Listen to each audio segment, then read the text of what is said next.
That looks active. Grabbing a stream link. Because I'm cool like that. We're going to drop it in the @everyone ping. Which war live now? Holy fuck, Lois. Can you believe it? We got people watching us? Shit, there Insanity. are people showing up and whatnot. God damn.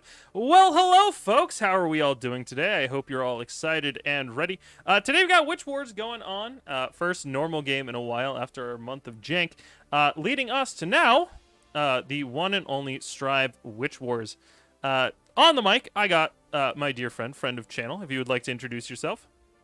Hello. I am Salte Boy. I normally haven't been on this stream for Witch Wars in quite a while, so I'm glad to be back. Yeah, and I'm glad to have you back. You know, I've been dragging Chris along, and he's wonderful. But you know what? I miss the good old days. I think you were one of the first people I brought on for commentary. I think I was the very first person you brought on. Yeah, because before I was doing it myself, and I'm like, I can do commentary myself, and then I realized I just could not. It's not an easy thing. It's not. It is really hard. Trying to carry it out yourself is so difficult sometimes. It's insane. And that's why I'm very glad to have a wide... I wanted to say wide berth, but I don't think that's the right word. Is it wide? Is it girth? What? Whatever. A wide selection of people who I've met who are up to commentate. It's a good time. People. Okay. Is it a wide girth or is it a wide berth? Hold up, I need to check this. No, I mean girth. Yeah, girth is like the size of it, but no, that's okay. not really something you like use to describe that.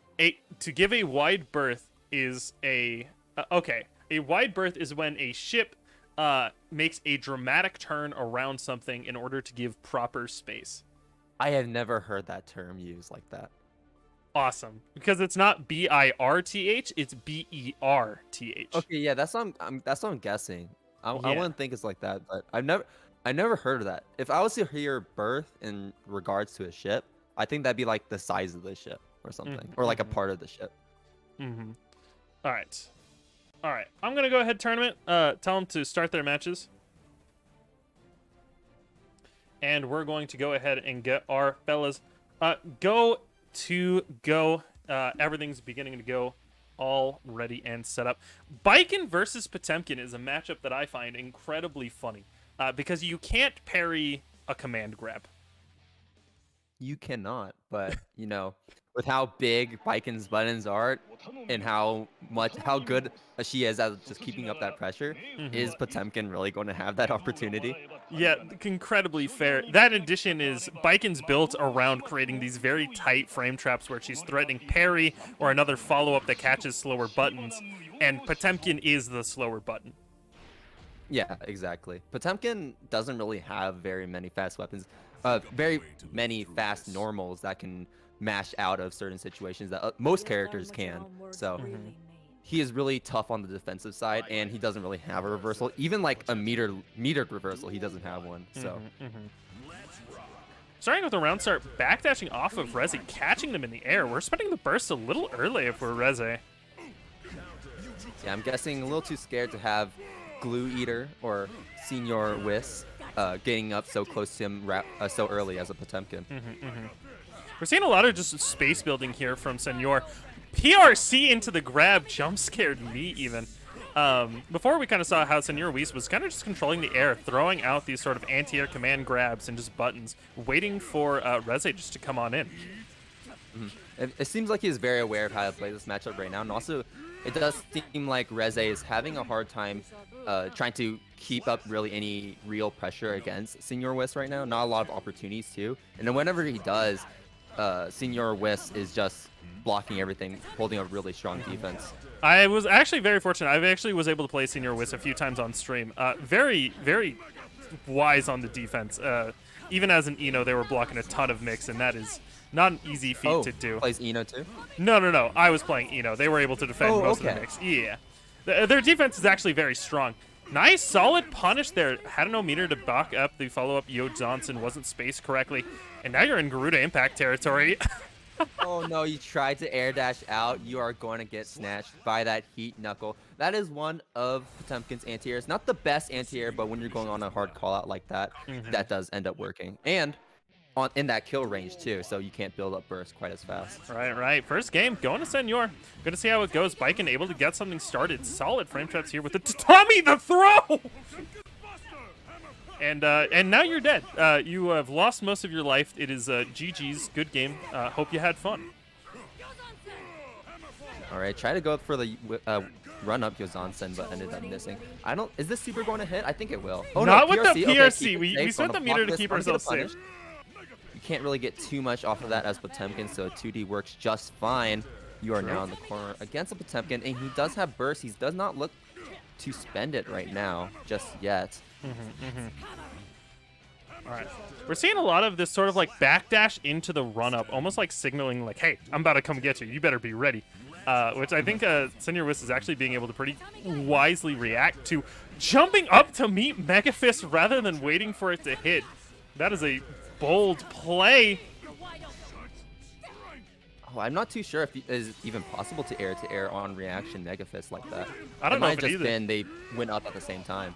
Yeah, they might have just called that out. Yeah, but either way, it ended up working. Oh, tumble combo 6K into Heat Knuckle. God damn. Every single time I see a Potemkin combo, I'm like, it has to drop at this point, right? Yeah, you're like, when does the tumble state end, right? Like, how long are we going to tumble for? Breaks right in time to get hit by the projectile and still getting clipped by Hammerfall. We're going 2-0 so far. I do kind of want to see more of that super from Reza. They're not really using it nearly as much as they should. You know, it is a free neutral skip option and can tag Potemkin from so far. If he tries to approach with Heat Knuckle, if he tries to use Slide Head from far distance, you can just whiff punish him by using that super. Absolutely. And it's just an impressive tool. With, remaining how active it can be, sometimes it catches you on the way down and just builds up these plus frames. What? That killed? What?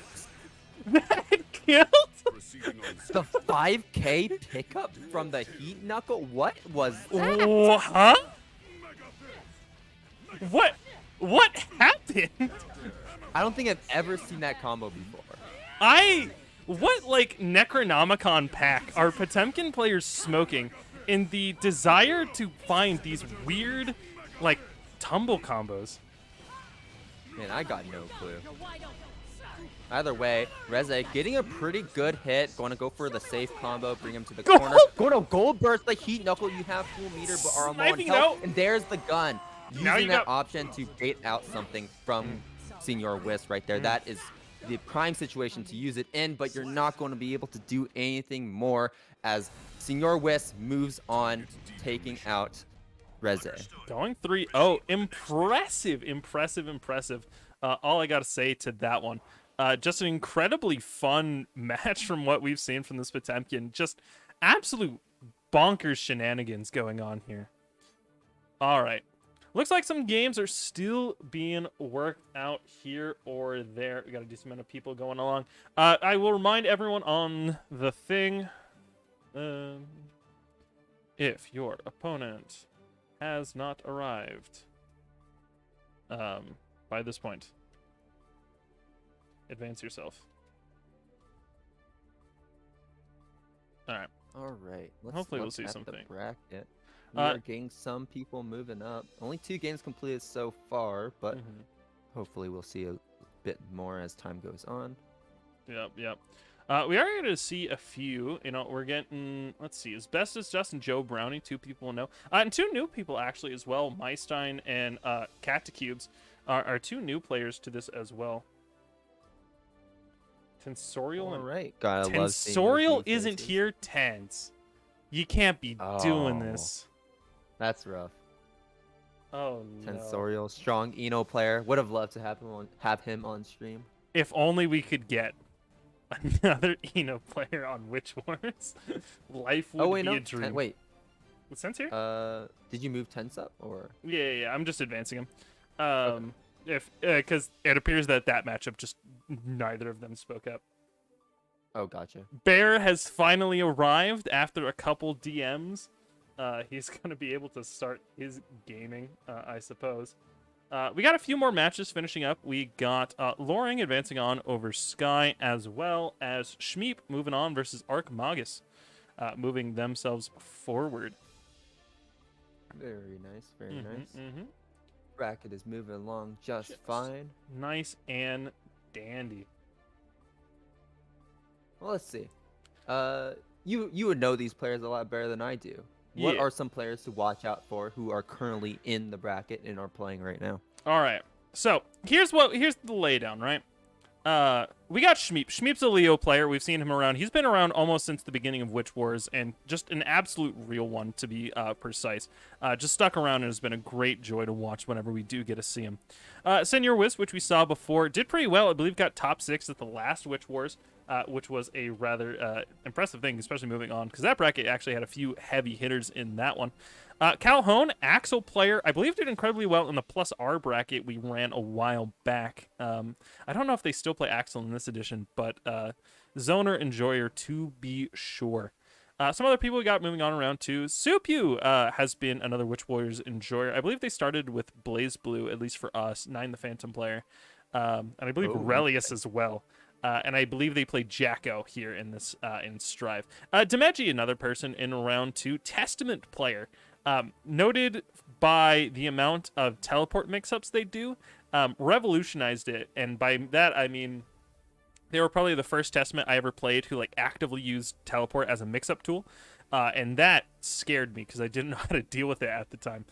But we do get one moving on. Catacubes moving on over Maystein going on. They're going to be the next one to show up, waiting for the match between Joe Brownie and his bestest dust to finish up real nice and quick. So it could be either a Jacko player or a Potemkin player coming up. My bad. Turns out I was wrong. Someone lied to me. What's up? No, nothing. Okay. Just reporting error. All right. Dexicur moving Feather moving on. Going on against Shmeep as that's moving on here. Let's see. Have Joe and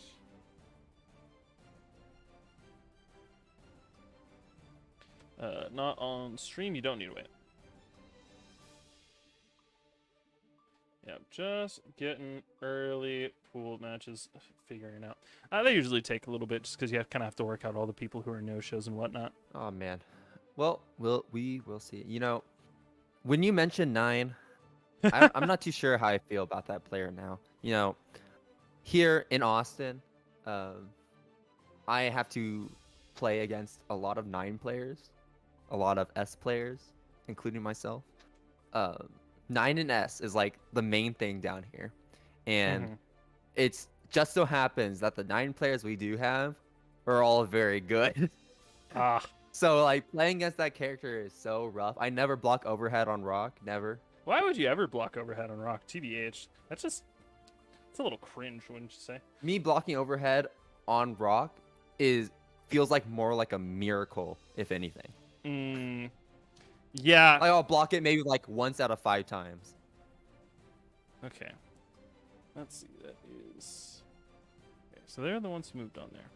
Yeah, no, 9's like that sometimes, especially because they are the character that like overloads your mental stack a little bit. Like they will just kind of hit you, and you'll just kind of be like, oh shit, oh fuck, what happened there? You know, like they'll set up some like obnoxious Oki, some like jank pressure, and with how fluid that character can be, it is incredibly sometimes difficult just to keep up with all their nonsense.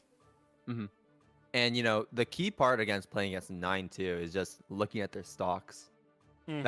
That is literally how you play against that character, because if you decide that you don't want to look at those stocks, you're going to have a rough time. You're not going to be expecting what's going on, what's going to come next. Especially if you just don't know what spells she has available. Because sometimes you'll just see an orb, and you're like, it's an orb. How bad can that be? And that orb like puts you in counter hit state for like 60-something frames. Which orb? The water lightning orb. It like stuns you if you get hit by it, and you like shock in the air, and you hang in the air for a little bit. Yeah, that one is pretty good. A lot of 9 spells are really good. She has those unblockable setups, you know? Yeah, because she needs it. Yeah, of course. Why wouldn't she need it? She's like the Arch Minister of Magic or something, you know? Why wouldn't she need an unblockable, a fast overhead, like insanely good round start low, incredible air combo game, freeze resets. Why would she need any of that? You know, like she's just having a good time. All right.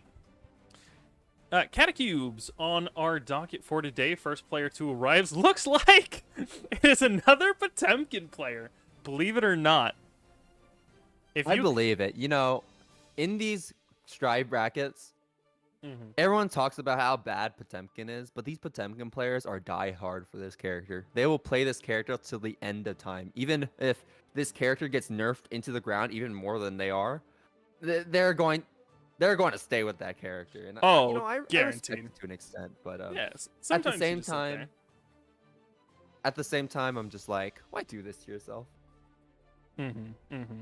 Yeah, sometimes you look at like people playing Arxis Grapplers, and you're like, I know that they're cool and funny big men, but you gotta believe. You gotta believe in something else. That's all I gotta say on the matter. But also, part of me just respects them even more when they stick with that character and they get results with that character, which is crazy. They're like fighting not only against your opponent, but also fighting against their own character. And also praying the fact that the other person doesn't know all the knowledge checks. I think I was rewatching old Sajam videos yesterday just because I was bored, and there was that like trend that he did a while back where they put up it was like a tier list of like, did I carry or was I carried by my character? Oh yeah. If you remember that one, that yeah, was I do funny. Remember that one. Mainly just because I would love to see one of those done by a grappler player where all of them were just put I carried. I would love to make. I think I made one at some point. It was like I think you did, and it was really funny because tier list. It was like a free form graph kind of deal. Yeah. The graph of yeah, it just say it heavily skewed to I got carried. Listen, you like beams, and beams are just universally a good thing. It's hard to say this full screen active hitbox is a bad move. Like I can't think of like when that would be like a horrible move to have. Yeah, that makes sense. You know, I was about to like give a counter example, but then I was thinking about it. I'm like, even the characters that are bad that have beams, it's because the beams aren't essential to their kit. Or, no, maybe that's the wrong way to word it. It's more like they suck in every other aspect that isn't the beam. There you go. You know, Elizabeth from BB Tag. That's one character. That character sucks, but she's got a full screen beam. They have one of the most knowledge check reversals ever conceived of, and I think that's funny as fuck. Oh, Elizabeth? Yeah. The one where you get she command grabs you. If you hit her, she counter hits you. She parries it. No, it's a command grab. She reversal command grabs you and puts a status debuff. About. Yeah. I love that move. It's really funny. Don't get me wrong. I'll be like hitting them from full screen, and instead of just ending it with a laser, I'm like, I'll grab you this time. Today I will grab. Yeah. To be fair, I do think Persona is one of those games where I could never understand the rhythm to the game, if that makes sense. It was one of those games where like people would just play, and I'm just like, I don't know what's happening. I genuinely am just kind of confused. I would love to play Persona at some point, but part of me is just like, I feel like if I want to try it, I'm gonna have to like really try it, or it's gonna be real rough playing against people who actually know how to play the game. Yeah, it's one of those games where either it's someone who like has just picked up as well due to some recent news, or they've been playing for like 30 years, and you're just like, well, you know, it's we've had fun. Well, here we go. Milia going to swap from the Potemkin to Milia and going to fight Joe Brownie as Jacko. Joe Brownie versus Catacubes. Let's see how this goes. You know, Jacko, super strong character, ran out just one CEO. Yeah. And then here we go. We have Milia also having some really strong showings in previous tournaments as well. Maybe not as weak as people are making her out to be. I mean, Milia's just always been one of those characters where it's just like, give them time and they will learn how to cook. She's just a character that you need to figure out a lot. Joe Brownie starting off with some solid pressure in the corner. Nice check there with the low, destroying the minion, able to sort of like build some space back, getting out of the corner. Joe Brownie is really efficient at spawning these minions and throwing at these minions and using them all, which is not, which is like the mark of how you see, how you notice a good Jacko player. Absolutely, especially with the buff they got from like this season, where they're able to start with full minion bar. They're able to be far more aggressive at the start, which has made their game plan so much more effective. And Joe Brownie doing a pretty good job at keeping up the defense against Millia. It is pretty hard. You're going to get hit a few times, just like here. Oh, missing the wall break. Missing okay, the Joe Brownie swapping sides, bring him into the corner. Maybe getting a wall break off of this instead. No, not going to keep him in the corner. Get the side swap too. Cross So nice. up, throwing out the super, try to build some plus frames to get your turn started. Getting the throw as well. Disgoki, here we go. Able just to waiting for, I guess, them to call out a button, just holding it. I guess they were worried about the burst coming out, wanted to block it. Joe Brownie holding on to it. Sending out those minions, side swapping again. The trajectories you get thrown at when you get hit by the Jacko minion is always so weird. I never understand it. Like sometimes I'll get hit by it, then fly the complete opposite direction.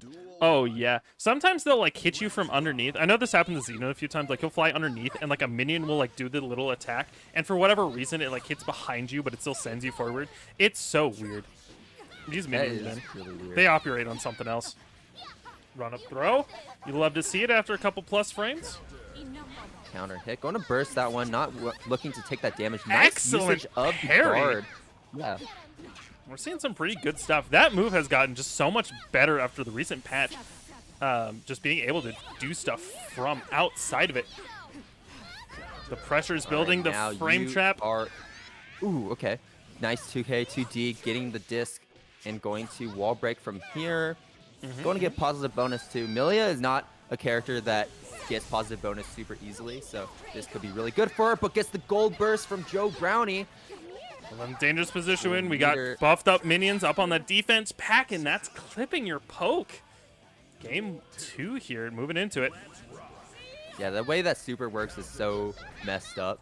You know, make it so that the minions literally don't die. The minion is simply better. Okay, get thrown in the corner. Yeah, no, this is a bad situation to be in. And Catacubes getting clipped, getting thrown through the wall. ERC blocks. Going to burst out. You have so little life left. You're on your last legs, and that health is not enough to carry you through so much health that Joe Brownie has in return.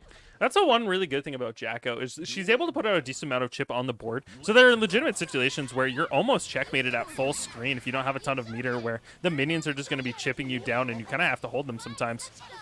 I mean, it's also crazy because Jacko is one of those characters where she's going to be keeping you in blocks on the entire time, basically. She can make completely safe, completely gapless strings with her minions if she uses her super and has like 3 minions, and she'll just chip you out, eat at your meter, and then after she drains through your meter, you're dying from chip, not even going to get hit. Yeah. And it's one of those things as well. I'm going to steal this little bit of annoyance from a good friend. Variable frame data is so obnoxious sometimes. The fact they're able to change up how plus you are after a kick burst bait into kill. Woo! Joe Brownie cleaning up once again, I believe. Is that 3? We are 2-0 right now. 2-0. Yeah. Variable frame data, the ability to just change how plus you are off of something is such a strange and crazy ability to have off the clap. No, that was 3-0. Unless we're getting a character swap. Yeah, that was 3-0. 3-0 for Joe Brownie. I might have called them back. Who knows? All right. Okay. Yeah. Joe? Yeah, I'm like, sometimes I'm commentating and I completely miss a game and I'm like, oh, I guess that was 3-0. It went by so fast. Yeah. I know exactly what you're talking about. All right, looks like we got a few other matches going out. The bracket's moving along a little slowly. A few people a little late to arrive. Not the greatest thing, but I suppose it is what it is. Waiting on a match between K20 and Dimeji. That is Millia versus Testament, so you can only imagine how that's going to go.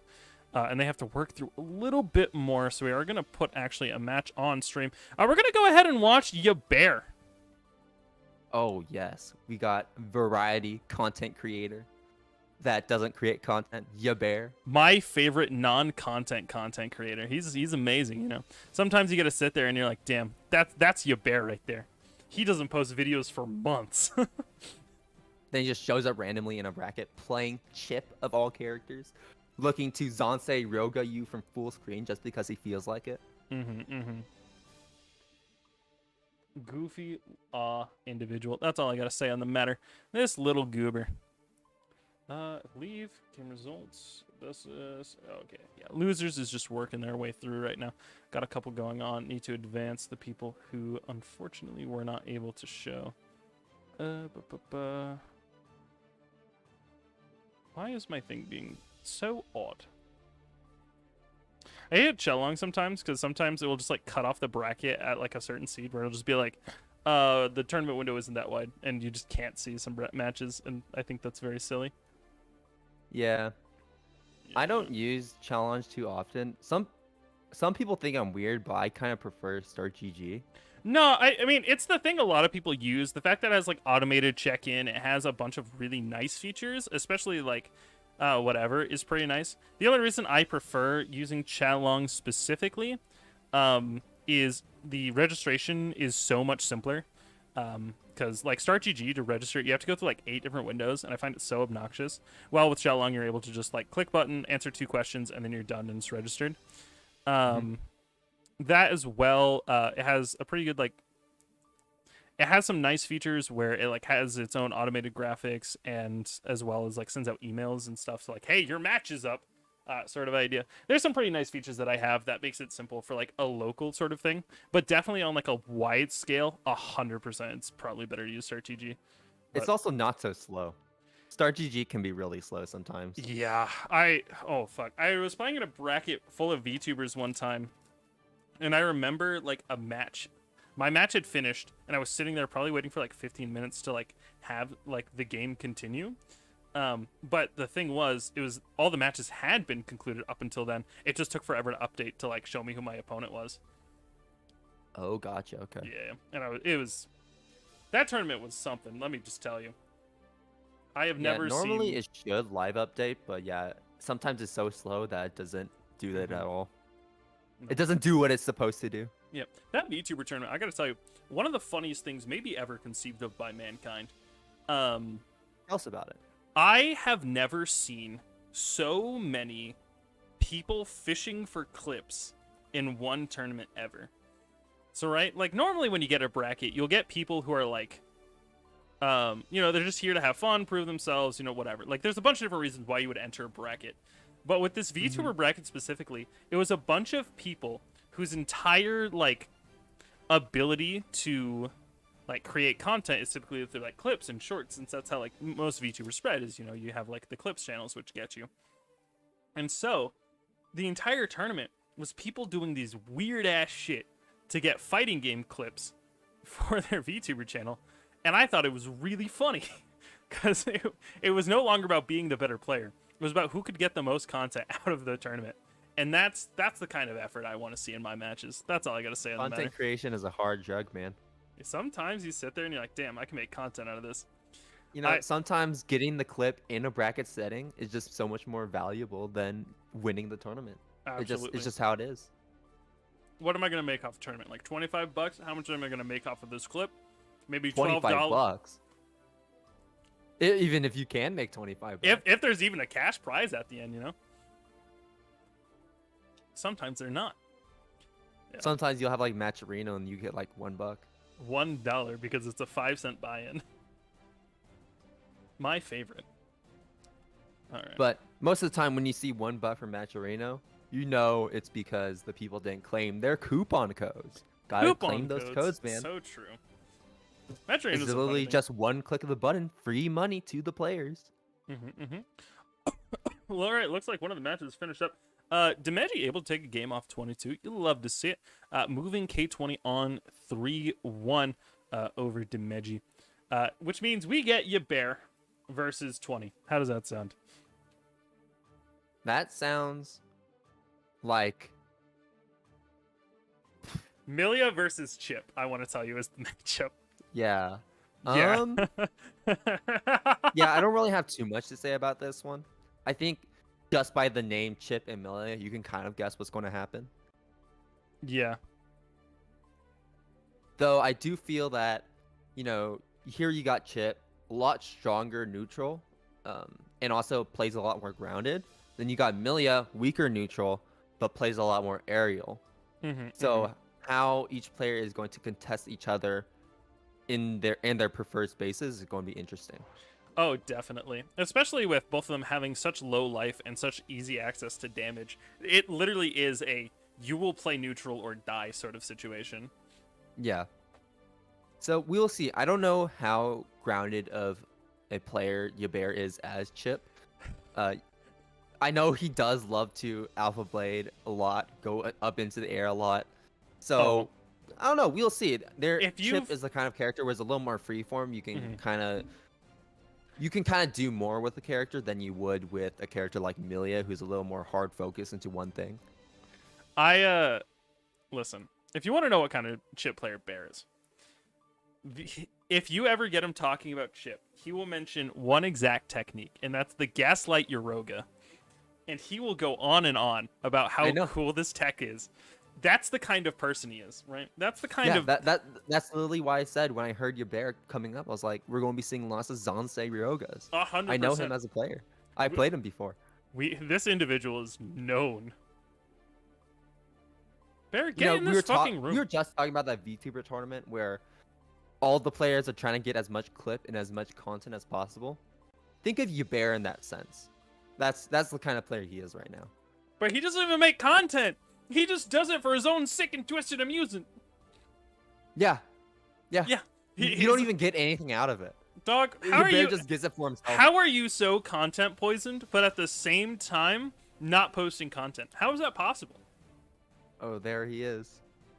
Yubert entering the room, going to fight against K20 on player 2 side. Chip versus Millia. What do you think about this matchup now that I gave my thoughts? So, Chip versus Millia is funny.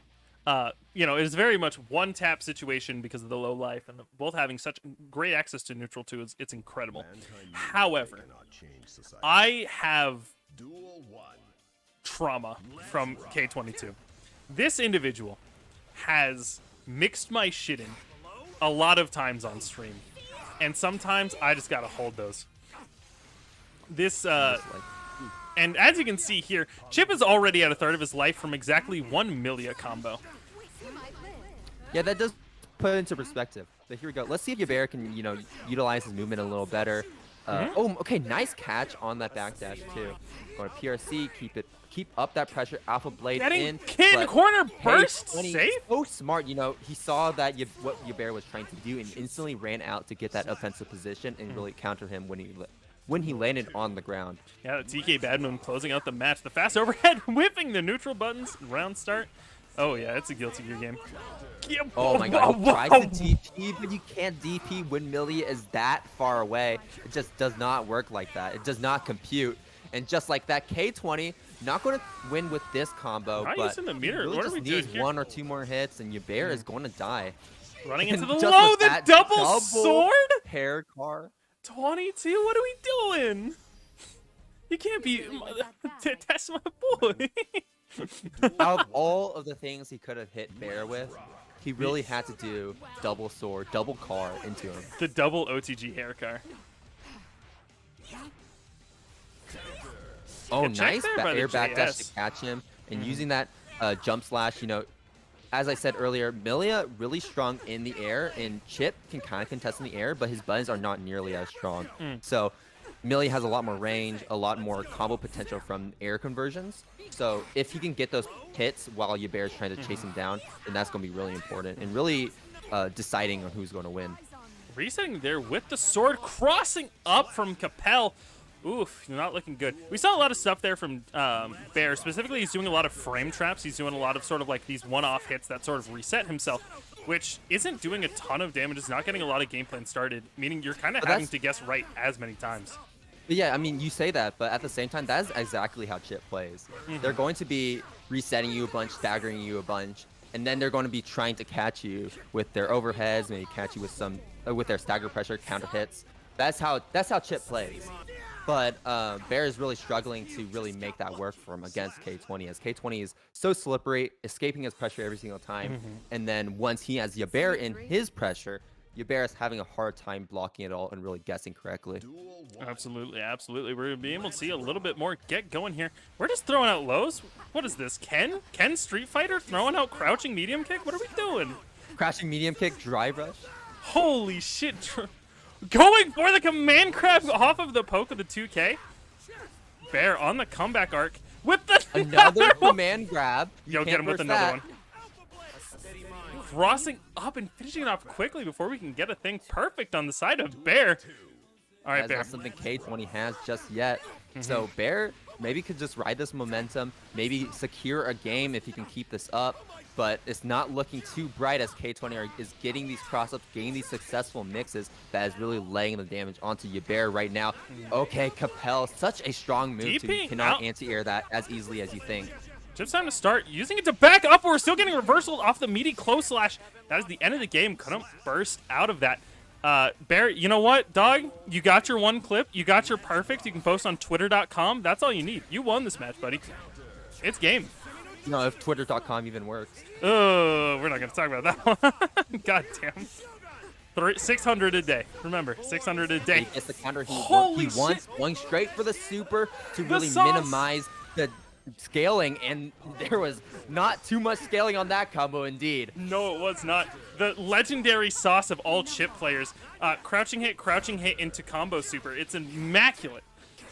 All right, Bear does have full mirror. You know what this is? Gaslight Ryoga? No, I don't think we're going to be seeing it. I don't know if we can see it. We're getting reset and broken on this. We're going for a cross-up? No wall break? Guess didn't even want to risk the wall not killing. 3-0 on the side of 22. Advancing yourself forward, knocking Bear down to losers. Bear, you just got to hold that? Bear. I didn't see a single Gaslight Ryoga. Not a single Zansei Yaroga. Maybe that's why you lost, you know? No Zansei Yaroga. Maybe. You know, you got to use that invincible reversal. Invincible, full screen, catch that Milia trying to dash in the air, get away from you. It's just how it works. Right. Here we go. We have K20 moving on and is going to fight Supu. The Supu. The Supu? Everyone just calls him Soup. Soup. All right, I like that. We're gonna. K20 is going to be facing this. Is going to be facing Tomato Soup later on in the bracket. Oh. But we will not be streaming that match, unfortunately. But the stream that we are going to be playing is going to be between Shea Honks and the winner between Calhoun versus Aliati. Oh. I'm having a hard time pronouncing these names. It's fine. You're not going to have to pronounce that one because Calhoun moves 3-0 over Insty. Let's go ahead and get them in here, shall we? Calhouns are good. You ever had one? A Calhoun or a calzone? Oh, calzone. You know what? I am not thinking correctly. What is a Calhoun? A Calhoun? I think that's just a name. Calhoun is just a name. A calzone is where you like fold a pizza in on itself. Yeah, I know what calzone calzone is. That's what I was thinking of. I don't think a Calhoun is anything. It sounds too similar. It does. Calhoun It is like a letter college up. in Alabama. Shit. Alrighty. Fuck. Hold up. You good? No, I tipped over my Dr. Pepper and it sprayed all over the floor. Hold up, let me grab a towel. I want to laugh, but I feel like that's too mean. I know the feeling. All over my PC and just shuts down the stream. Oh, that's the worst. Yeah, that would be the worst case. It's not even just water. I've spilled water before, but with Dr. Pepper, you got all like the sugar, sticky stuff. You gotta actually wash it off. You can't just let it dry. I got most of it off. I hope. We're gonna hope that works. Damn, I can't believe that. Stream cuts off in the middle of top 8. Yeah, it's just like suddenly it's like nice nah. knowing you. PC died to Dr. Pepper. The Dr. Pepper death. At that point, I'd be too ashamed to even try to repair it. I just bury it and say like it died to Dr. Pepper. Yeah, it's just over. All right, you all may begin. Let's hit him with the. Let him know. All right. God damn. be looking Here we at go, my no. and yet another Axel. Oh, not another Axel. Another chip versus the first Axel of this tournament. This should be quite interesting, if I do say so myself. Bad matchup for Axel, supposedly. Just Chip has such an ability just to run his shit on you. You make one wrong guess, and you're in just so much delay. Chip runs up on you, and it's over. Yeah, for sure. But let's see if he can keep that keep away game up.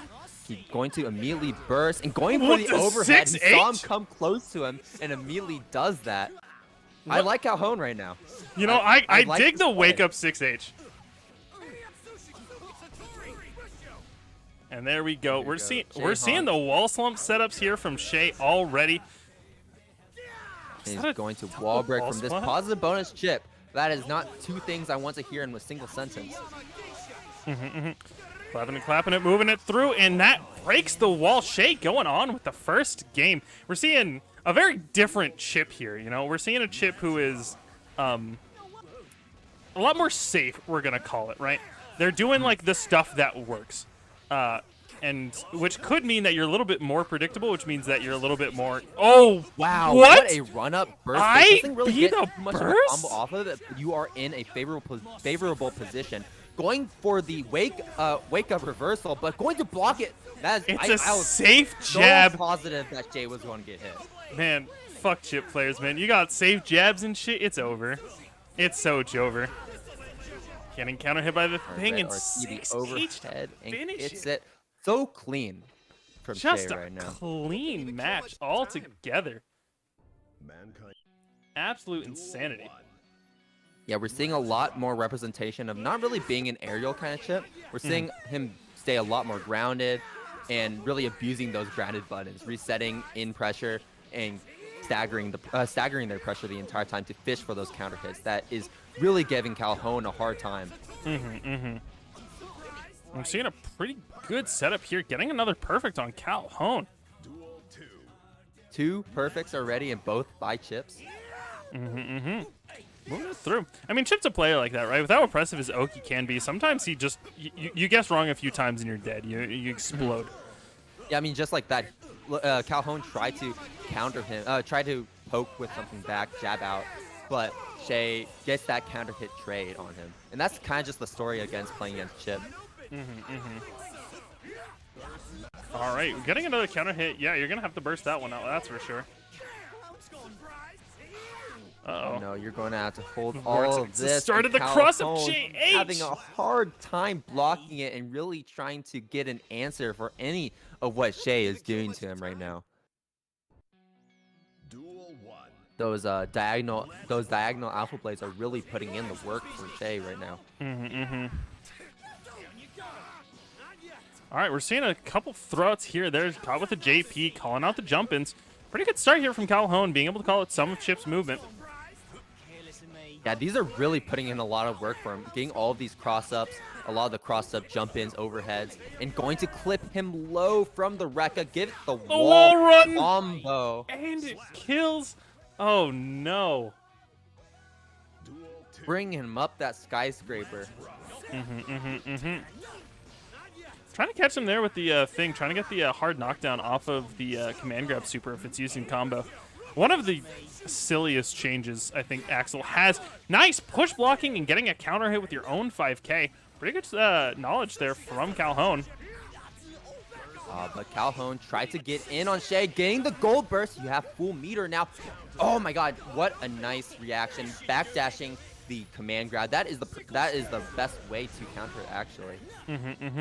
Trying to go over the meaty command grab, didn't quite work. Block the JH, pressure started. Run RC, it's Jover. Or at least it should be. Yeah, there it is. Funny that you say Jover because, you know, it's just Joe Biden, Joe famous Biden chip player. Chip. Famous noted chip player, Joe Byron. All right, that looks like that went ahead, moved on its way. Looks like we have rounded out most of our side of winners side. Well, we get another 3-0 cooking. All right, so far we got winners side mostly sorted out. We got Joe Brownie and Shmeep moving on to top 8 side winner, as well as Shea securing their spot in top 8. We still got losers to work through a little bit. They're working their way through, almost moving up on those matches, as well as we're waiting out for the results of Supu versus K20 to finish. Give them some time. Yeah, we'll give them a little bit of time. In the meantime, we might as well catch a few losers bracket matches if you don't mind. Let's see. Hold up. I need to remind everyone that they need to play their games. Just I don't want to say they don't.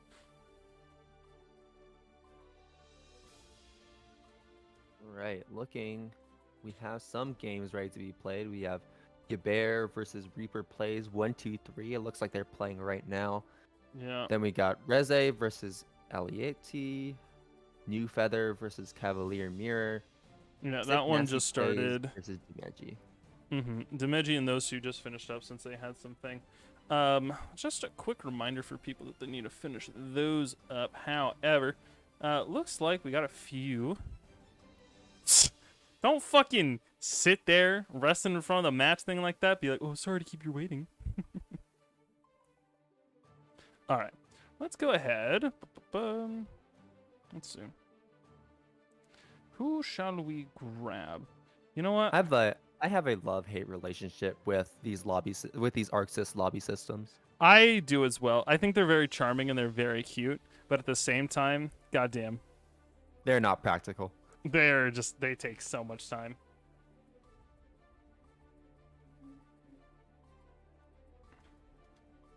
Yeah. At first, I was like, oh, this is pretty neat. I get to decorate my own house. I get to make my room my own, put a bunch of fish tanks in my room just because I feel like it. And then I actually start playing in the lobby. It's like, oh, it's all right, I guess. Then I go play Street Fighter 6 or King of Fighters 15 when it works. And I'm like, man, I miss an actual lobby system. It is so easy. Yeah, sometimes when there's just a list of players and you're like, I want to play that one.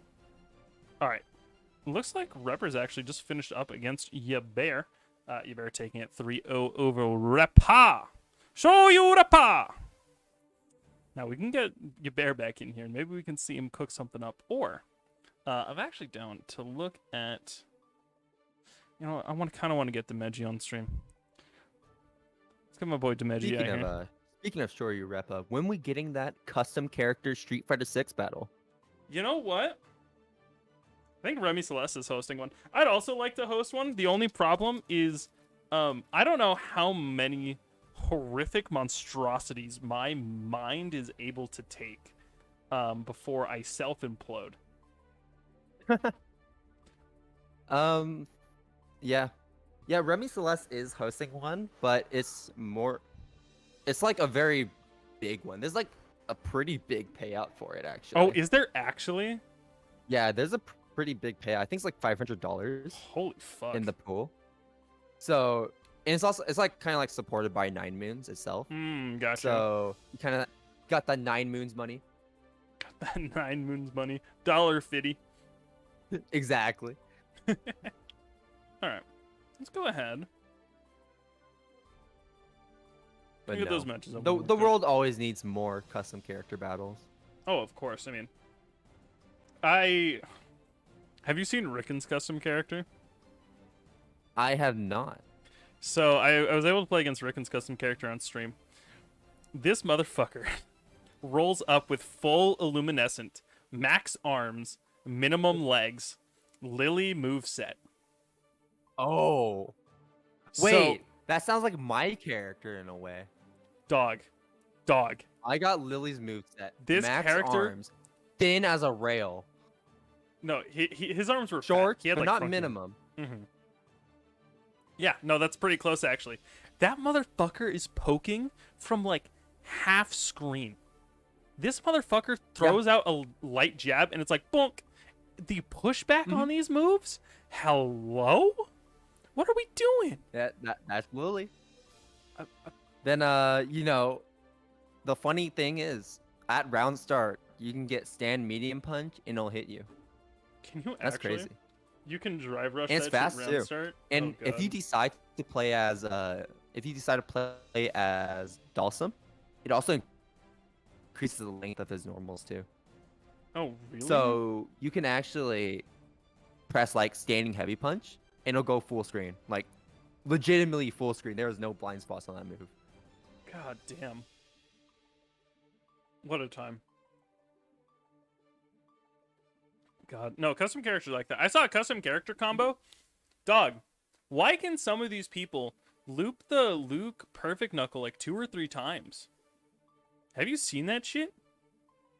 So I have not. I have not even theory crafted combos, honestly. So it was Marissa uppercut, jump cancel into the Luke knuckle, into the Marissa kick, into the uppercut, into the perfect knuckle, into the kick, and you could loop that 2 or 3 times, and then you go into Dulcim Super. Oh, Yeah, no, interesting. it did like 2 health bars of damage. That shit was nuts. Remember it. Do you remember it also scales to the level too? Mm-hmm. Because the levels carry over from World Tour mode. So if you have like a level 70 person against a level 1 person, you're gonna be like killing them in one combo, basically. Mm-hmm. I wish there was a way that you could like turn down your levels a little bit, where you could be like set like a level 50 or whatever, but no matter, it's fine. Yeah, but you're also gonna have to like select which buffs you want, and it's just like a whole mess. Yeah, you have to do RPG RPG elements in my fighting game. I'm sitting here have to get a +3 resistance to poison. What does that mean, game? Have you seen that meme? You know what I'm made talking by about? the utterly deranged. Yeah. Yes, numbers. God damn. No, I need to play Final Fantasy 16. I'm hearing really good things about it. I don't have a PlayStation. I've never owned a PlayStation. Is it PlayStation so only? I cannot Oh yeah, I guess it would be. play it. Yeah, it's PlayStation only. PlayStation 5 exclusive, I believe. Holy shit, the PlayStation has games? That's crazy. Just wait, it's going to come to other platforms later on in the future. Yep, just like RE7 remake. Not RE7, Final Fantasy 7. Yeah. Sony? That's the story of a lot of PS5 exclusives. You know, you got Returnal that came to PC later on. Yeah, And Returnal's a good game. well, technically, if you're like an only console player, technically you could say that it's exclusive to PlayStation 5. But you know what? Let's play Station. But that's if you want to be nice. 5 exclusives. Let's just look at the Wikipedia. It's not for a very big list. I think it's like under 20 games. I think it's under 10. And most of them are VR. Yeah, a lot of them are. No, because these aren't PlayStation exclusives. Hold up. Okay. PlayStation 5. Alright. We have Demon Souls, Astro's Playroom, Go 5 Gigan Game Neptune Reverse, Gran Turismo 7, Horizon Forbidden West, Miles Morales Spider-Man, Ratchet and Clank A Rift Apart, and Sackboy. Not anymore. No, never mind. You're right. Not anymore. anymore. Rift Apart. Rift Apart is Returnal, going to not PC. anymore. And Sackboy, A Big Adventure. But I don't even know if that one's true. I don't, So like I think it might be Spider-Man true. and I don't know. Demon Souls and Gran Turismo 7 are the only exclusives to PlayStation. I still have no idea why Demon Souls was made PlayStation 5 exclusive. I don't even think it looks PlayStation 5 material. It's like it was like a big game, right? It was just like, oh shit, you know? I mean, I guess, but like, Yeah. it's Demon Souls. It's I mean, I think Elden Ring looks better than that, and Elden Ring's on PlayStation 4.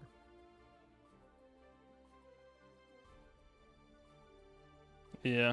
All right, looks like we got our next couple showing up. Sick Nasty versus Shadowmere. Sent out the room code. Get them on in here. We're gonna go ahead and get them cooking.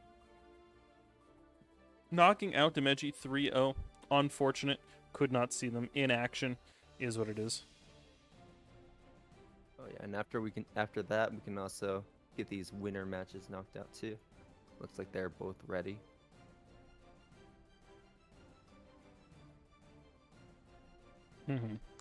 All right.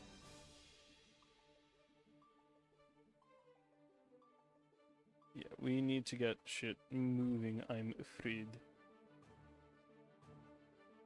Yes, that would be optimal. K20 knocking out Soup, moving on to their rank into top 8.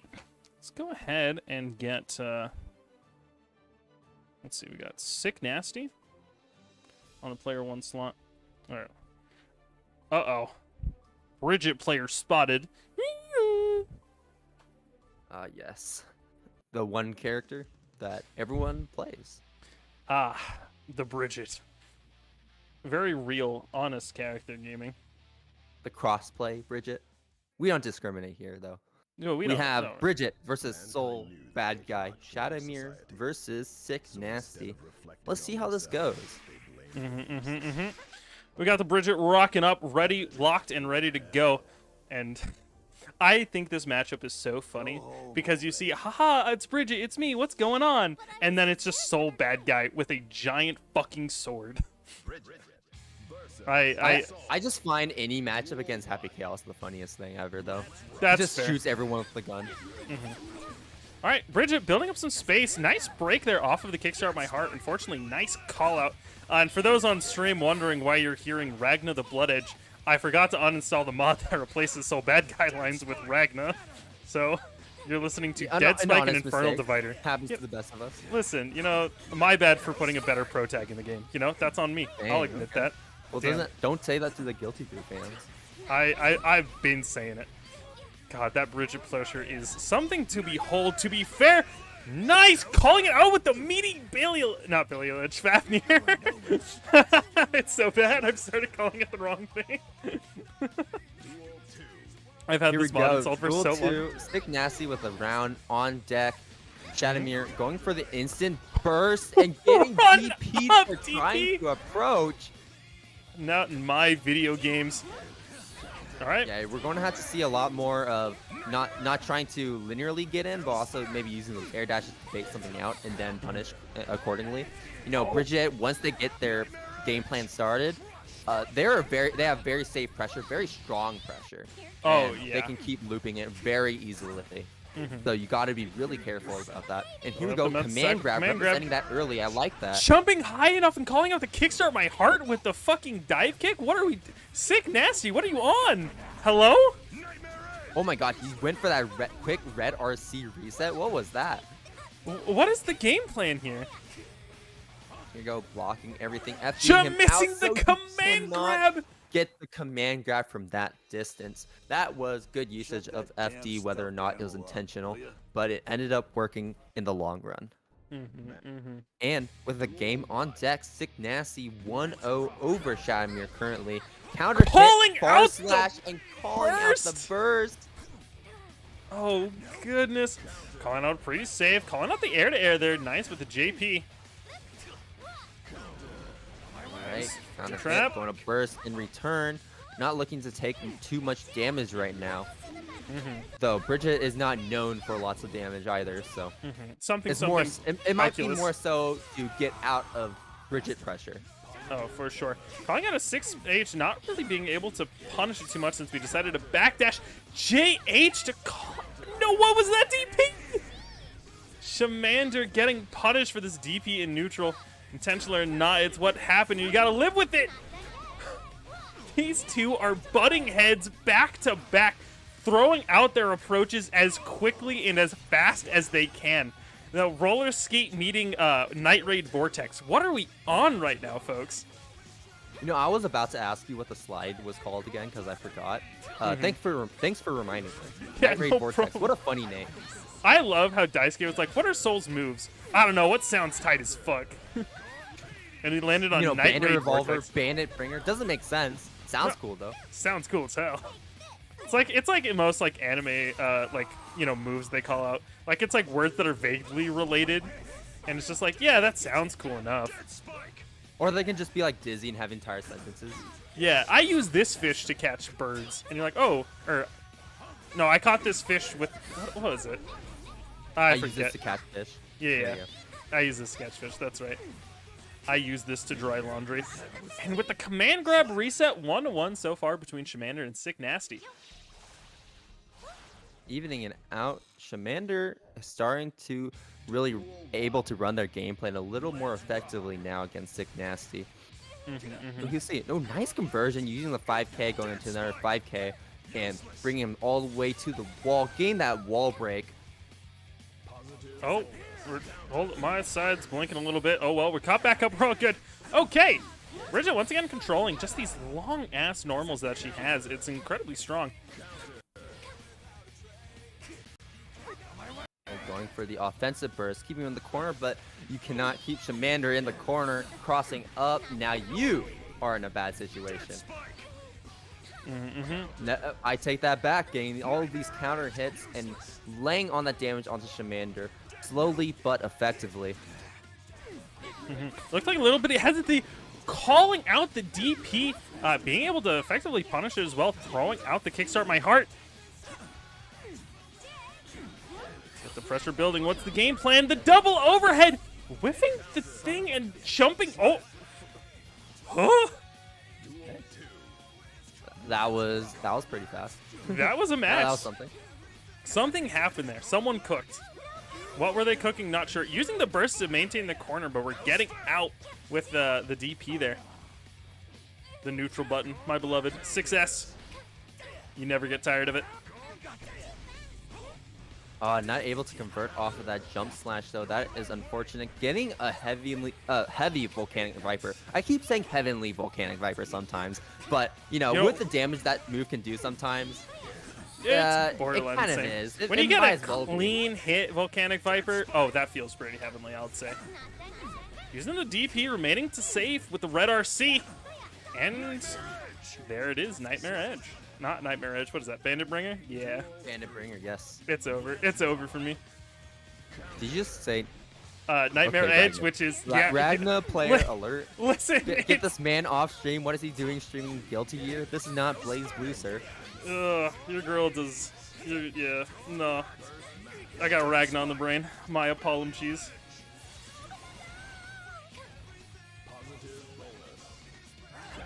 All right, just playing some clean neutral. Getting that burst. Out the burst! Nice. This should kill if he's able to properly convert the combo, but no, not looking to use the meter to get that kill, and it will not be a problem for him as Shmander gets clipped by that gunflame. Shut that damn stuffed animal up. 1-1-2-1 so far. That guy's so mean to Roger. What the heck? Fuck Roger. That stupid bear. Hate that bitch. He command grab my ass. That's like the only thing that bear does. Well, I guess the overhead, but that's like it. Listen, this and bear the motorcycle is too. The motorcycle, that's pretty funny. What is it? It's some long ass name. The Wonderful Return of I forgot what it was. Who cares? We're watching Bridget lay on the pressure against the Soul Badman. And just what a sequence right there. As soon as the one combo ended, you're already meeting another mix-up option back-to-back. Their Vortex Oki is just so incredibly strong. And we see a lot of really good options out of. To call out trying to punch the Bandit Bringer, that was pretty risky, but ended up working. Things started, and you ate one poke. You ate one little offhanded poke, and we get this sort of conversion. Just incredibly strong options here from Bridget. Okay, gain that. Oh, wow. Nice conversion from the jump H. Even though it crossed up, it didn't really affect Sick Nasty at all as he gets this charge dust and dealing 60% of your life gone in an instant. Throwing red RC, trying to bat out a burst, but Shmander not biting.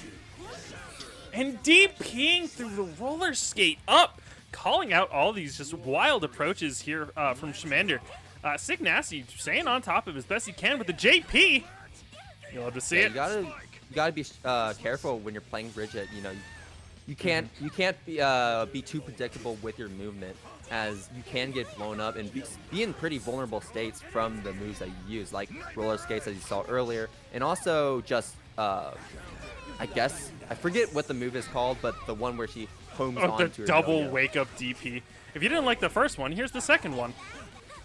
It'll work this time, trust. Yeah, one for a wild throw there. Interesting option. Baited out the burst at least. Now you don't got her to worry about. Just a little bit of life left to chew through if you want to take this set. This might be what we're looking for. Using that Bandit Bringer to catch the very end of Shmander's move and punishing it. Damn stuffed I honestly did not expect that to work as well as it did. Yeah, that was a very I've not seen too many people use Bandit Bringer like that to call out the Bridget dive kicks, but kind of seeing it. I mean, hey, it works and it's pretty strong and effective. We do got one match next up immediately on deck, and that's going to be Rain versus Sunset Duckling. Rain versus Sunset Duckling. All right. And then after this one, we're going to go ahead and get started with top 8 winner side. How much longer do you have? I have 2 hours. 2 hours? Okay, yeah, we'll be fine. We're good on time. I got another strive bracket after this one. Oh, do you? Oh, yeah, that's right. Beginner beatdown is what I'm going to next. Hey, yo. Where's that at? Online. Captain Hawkeye. Captain Hawkeye hosting it. Is that on Twitch? Yes. I want to say I can check real quick. You got a stream link. I'll link it in the chat. Downtime. Yeah, if you want to go ahead and grab that and just link it, I'll go ahead and plug it so people can know where to find you since you do such a good job. All right, Sunset Duckling is here. We're good to go. Yeah, honestly, I just accept positions and then I don't even ask for the stream. So sometimes I'm I like, do they don't stream Twitch? even Do they stream ask.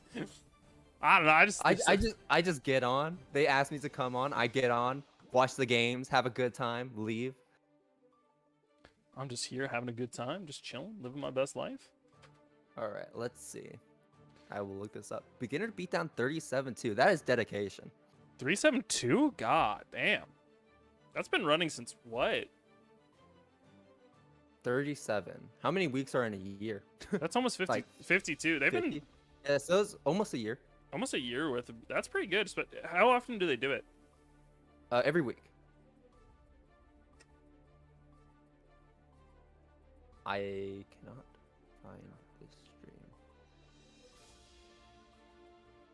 Where is the stream link? They don't link it in their announcement. And sorry, T.O., I gotta be BO real quick. Be right back. What the fuck you mean BO? Oh, I found it. There we go.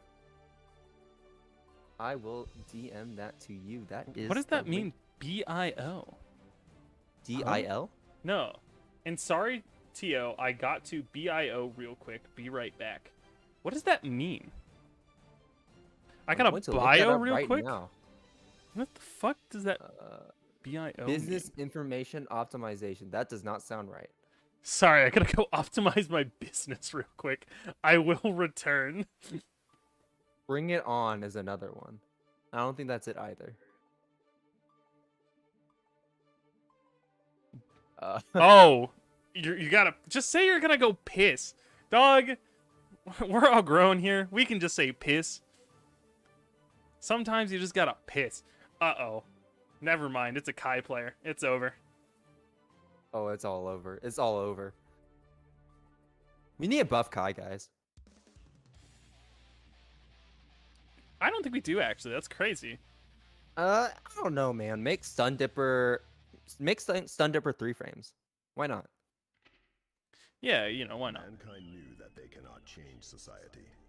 So while we're at it, give him Greed Sever back too. No, I don't think we do, actually. Though I will say Color 13 looks very clean. Duel 1. Honestly, Color 15, those new colors they added look clean on all the characters. It actually looks so good. It's actually a very good looking color there. We're seeing a lot of pretty good pressure here from Sunset Duckling, just being able to call out just these really, not really committal buttons, these sort of like 2Ks, these 2 Hs, being able to just moving out a lot against the stuff, especially against Rain, who is playing a very grounded game. Right. Yeah, he's really keeping this offense up against Sunset Duckling. Now, you are in shock state, but that's not going to matter all too much. 2K, 2D 2K. dust. Sunset Duckling doing a good job at calling out all of Rain's approaching options, keeping Rain from really approaching as easily as they should. Trying to get a pressure reset with the dash in after the 2K instead of going for any sort of conversion with Stun Dipper. A lot of restraint there, not wanting to do anything that might be potentially unsafe from Rain. Nice IV, keeping yourselves close. Couldn't keep it up there at the end, but we're seeing a lot of this really good knowledge against Axel, which is just IVing his pokes in to stay in. Now you are in the corner against the Kai, and whiffs the throw. Sunset Duckling getting a nice punish off of it, and by nice punish I mean throwing him full screen because that's all you really need. But Rain getting that counter hit with the, I believe 5H is what it was. We're seeing another charged Oki clashing the rainwater with DP. What a I've never seen those clash before. I don't think I have either, and sealing it with the Foudre art to wall break and get that kill. Rain is really on top of his game right now with these conversions. All right, throwing out buttons, keeping them in check. We're seeing a lot of really good mid-range here from Sunset Duckling. We see them not be very comfortable at full screen, where they could probably safely throw stuff out, but they're kind of enjoying this sort of like middle of the screen sort of play, where they're putting just enough good pressure and mix up to keep Kai worried, but not this full screen sort of idea.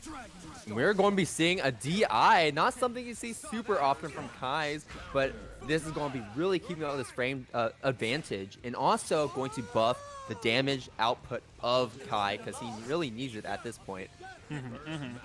At this point, okay, Stun Dipper, you have the advantage, and he gets the throw afterwards, taking that game. You know, you did talk about how Sunset Duckling really likes playing in that mid-range against Rain right now, but that is something that I also feel like is really is really harming him in a way, because he'll sometimes go for the Rensen or 2S, and then Rain is already like air dashing in and punishing him for it. So he's going to have to play a little more reactive if he's going to be that much closer. Getting the throw off there and charge state. It's a nasty situation to be in. You got to hold that. Nice jump over the grab. Wasn't really too much of a conversion there off the JH. I really like how Sunset Duckling is representing these neutral jumps in the corner. You know, neutral jump is a really strong option in the corner, especially against throws, which is something that he's really representing and showing that it works. Using the time stop to get this combo, and not enough to kill. Maybe with a TK bomber, it could have killed, but either way, just enough chip, and it's going to kill it out. Moving on to the second game here, Rain, once again, down another game. It's kind of like the last one last time. We're seeing Rain, very adaptive as a player, willing to change up a little bit of what they're doing. We're seeing a lot more of these sort of like backdashes out, these sort of like calls out of what they're doing, delayed air movements, kind of knowing how Sweet Duckling's playing and setting up these frame kills with these throws. Oh, another God. throw. You're getting throw looped in the corner. Heavy. What is this, Street Fighter 6? What are we throwing? Rain, it's Strive. Flashing again! Rainwater versus DP. Zooming in with a Stun Dipper RC. Stun Dipper going in so fast. 5 frame, advancing low. Getting a full combo off of with red RC. I can't with some of you people. I can't believe this. Can you believe it? Stun Dipper RC. In my video game, I'm so glad that there isn't any other degenerate options of a far-reaching low poke that can be converted into full screen conversion into plus frames. So glad that doesn't exist in any other fighting game. Yeah, I'm really liking how Rain is playing right now, using the stagger pressure to call out options from Sunset Duckling, and also using backdashes to, funnily enough, get out of range of Axel's pokes, because Axel is probably going to be using those faster moves like standing punch or JP to hit Rain too, and he's playing at that kind of distance where it's whiffing, and then he can immediately go in afterwards. Yeah, I mean, all jokes aside, Kai is one of those characters, while incredibly strong on offense, it's built around sort of this reactionary calling out whiff punishing in neutral. Like, he just has so many tools to call out any unsafe thing you do and just get in on you after that. You just need enough patience to really work with Kai. Don't let D4C hear that, though. God damn, look at this damage. And you are just going to eat it into dead. Ooh. All right. Duel 2, let's rock. Isn't Rain on set point right now? Rain is, in fact, on set point. This could potentially the game here for Rain. Nice IBs. You're seeing just this stagger pressure into these call-out of pokes. Sunset Duckling not used to this Kai. I think there is a decent amount of conditioning there as well, especially because Rain at the start of the set was doing this sort of like safe strings and then would back up to this sort of thing where it was okay for Axel to press buttons. And now instead they're doing sort of these same sort of pokes, but instead just buffering them with another lighter moves to create these frame traps that now Sunset Duckling thinks are safe. Backdashing the throw into a throw of your own. Couldn't close out the game, but that was very impressive. Yeah, Sunset Duckling barely squeezing out there, showing signs of life, getting an air throw. Okay, I see you. Pushing in full screen, you are in the corner. You have your movement options limited, but it does not matter to Rain as Rain double jumps, gets in against Sunset Duckling. Throwing up buttons, trying to maintain space, trying to go for what looks like to be a bit of a mix-up there with a command grab. Couldn't make anything of it. Whiffing the burst. We got enough meter for Dragon install. Are we going to see it? Using for an RC instead. JD, what a Break move. that wall with the Vapor Thrust. You got positive bonus Kai on the table, and with those long pokes, far slash 2S, that is going to take it. That is over. Rain moving on 3-0 over Sunset Duck. Able to make it there, but just wasn't able to close out top 8. Folks, we're going to go ahead to winner's side of things with top 8 as we wait for the rest of the losers to close out. Just these 2 more matches to get themselves moving. We're going to start all the way up at the top. Shmeep versus Joe Brownie. We have yet to see Shmeep show up today. Do you know the player? How would you describe him? I think they're one of the only people I've seen to actually hit the Leo command grab. Oh, we got a Leo player, you say? I'm pretty sure, if I remember correctly. I might be thinking of Ruby Bowling, but if I remember correctly. Leo, it's going to be a Leo versus Jacko. You know, Leo is notoriously good against a character like Jacko. Really strong fireballs that can clear the screen and really keeping up that pressure to the point where Jacko is going to struggle to really keep minions on the field and get her own game plan started, because if you don't have minions as Jacko, you're in for a rough time. Oh, most definitely. All right, here we are. We got Shmeep ready, docked, loaded to go. And we're waiting on Joe Brownie.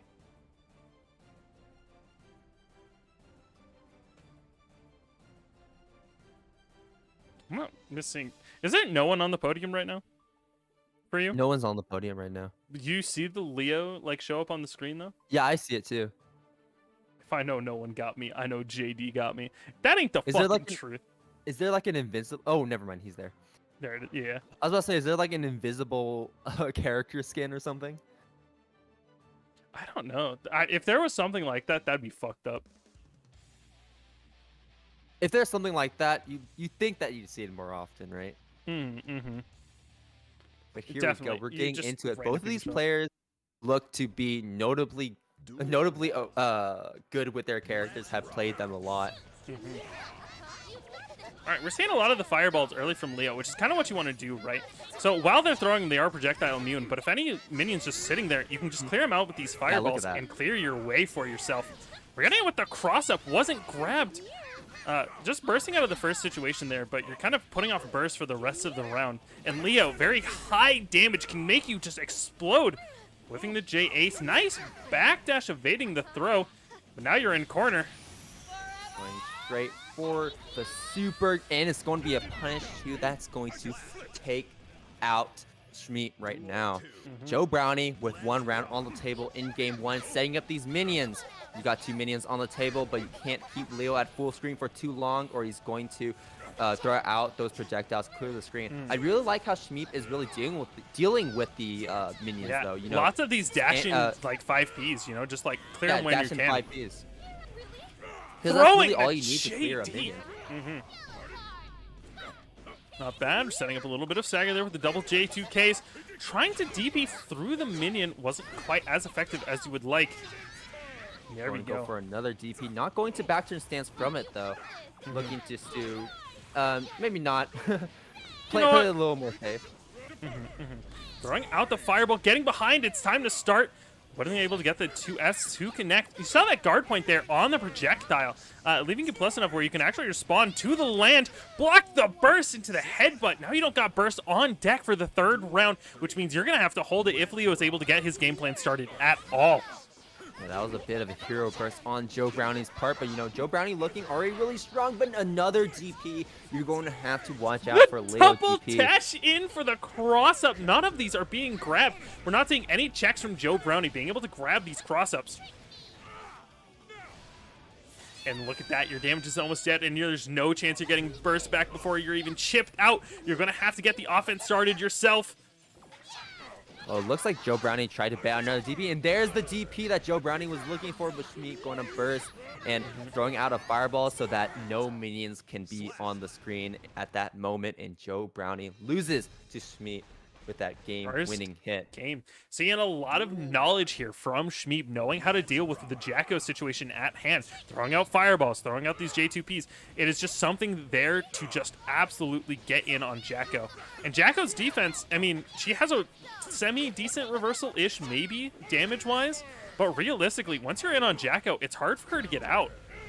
Her super actually does a lot of damage. Her super does a stupid damage, but, like, you can... I think jump it on flash, if I'm not wrong. I'll have to check that one. I'm not sure, but I do remember that the startup is very slow. Yeah, and you know, Shmeep is also really representing these DPs too. Not something that Joe Brownie has had to deal with too much so far. And even if he doesn't hit Joe Brownie with the DP, it is still going to clear all the minions because of how big of a DP it is.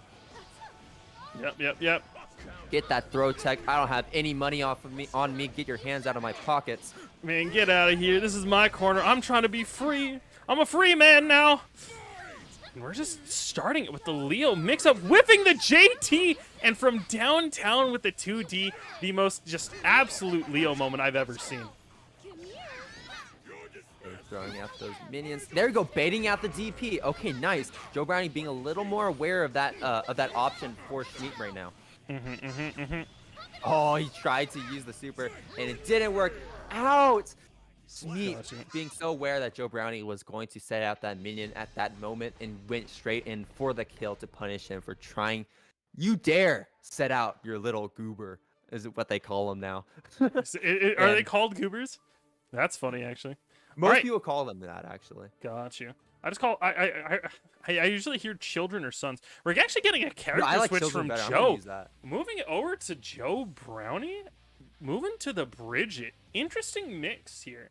Going from I guess one mid space control to another mid space control. That is the Strive problem. Caller 7 Bridget, gotta show respect. Play a lot more differently though. Bridget's gonna play more so on the mix kind of side rather than keeping you locked down. And as long as but I think the key similarity between these two characters is that they're both very snowbally.